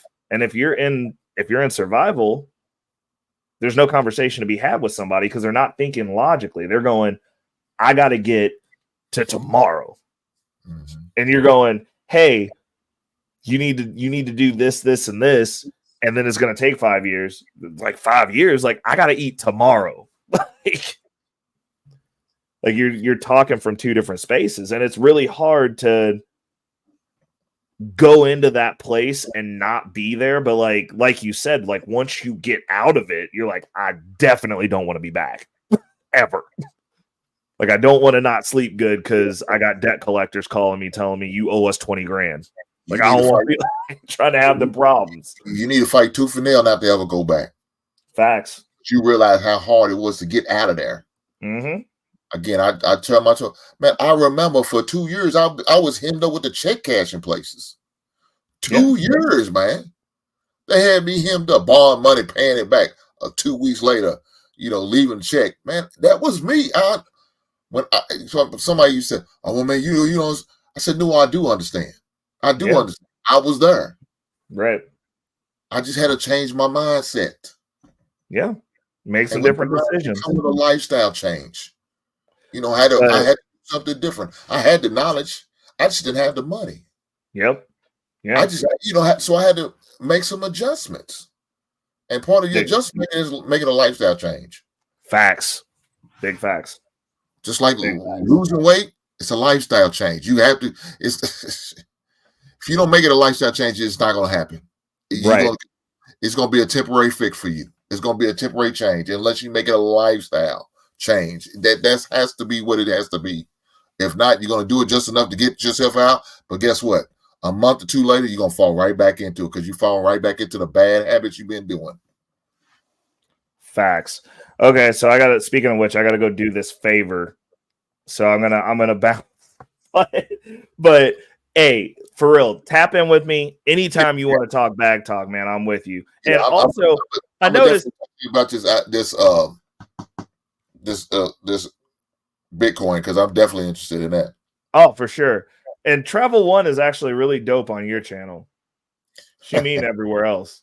She dope over here. I like everything she said over here. So I'm gonna have to come and hanging out over on your channel more because I get to see a different side of people. I like it. I like it. I appreciate you. You got it, brother. You got it. You got it.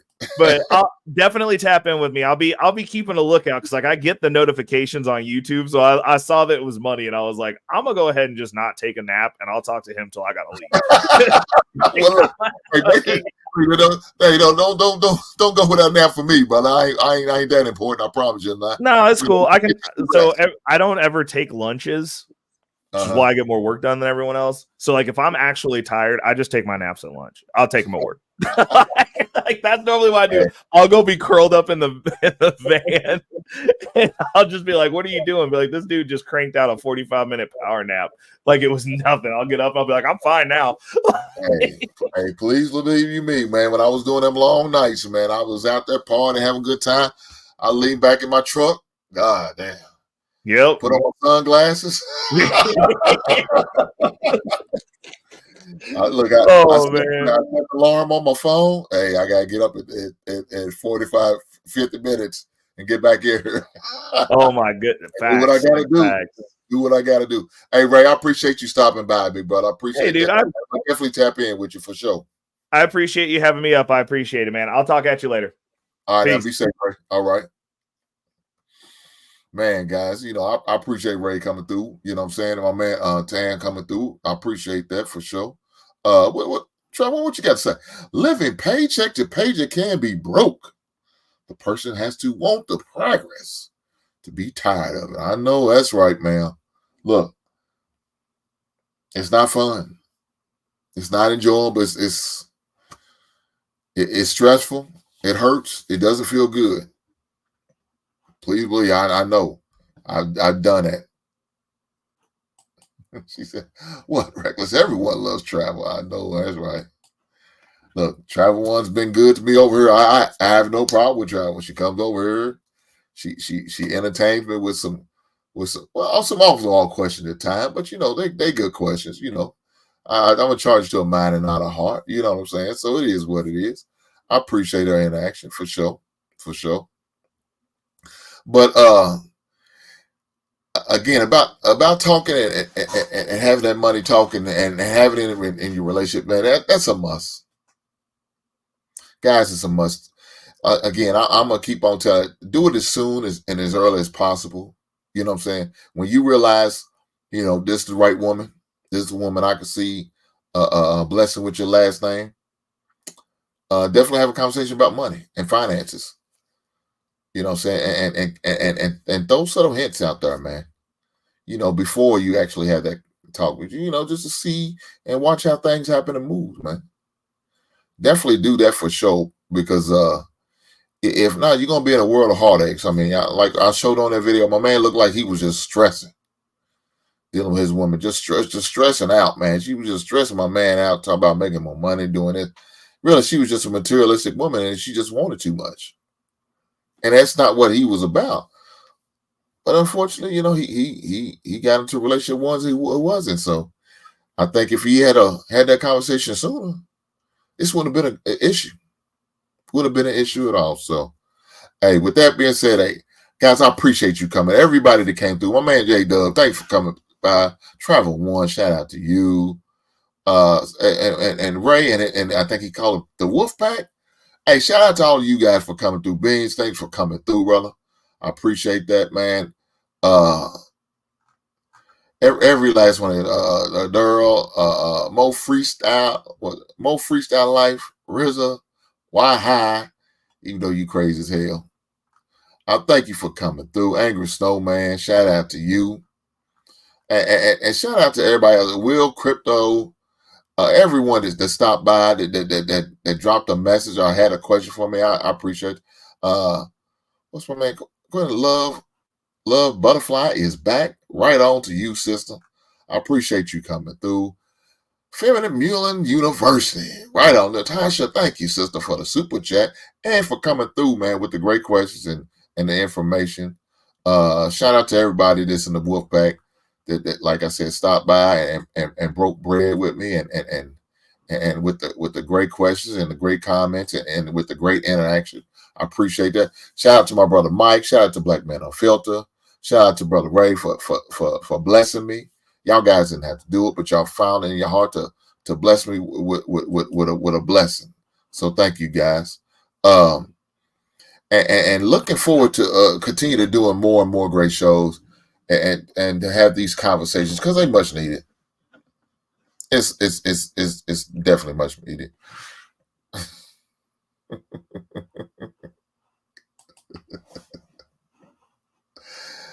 Have a good evening. Hank, that raise is due for all the multitasking your assistant does. Pay up. I know that's right. Well, look here, Travel. I'm gonna tell you what I'm gonna do. I'm gonna take her out this weekend. Does that sound fair? I'm gonna take her out on a good date this weekend and make sure she gets her level of appreciation. Just because Travel once said so. Right on, brother Reese. What you been up to? I hope all is good with you.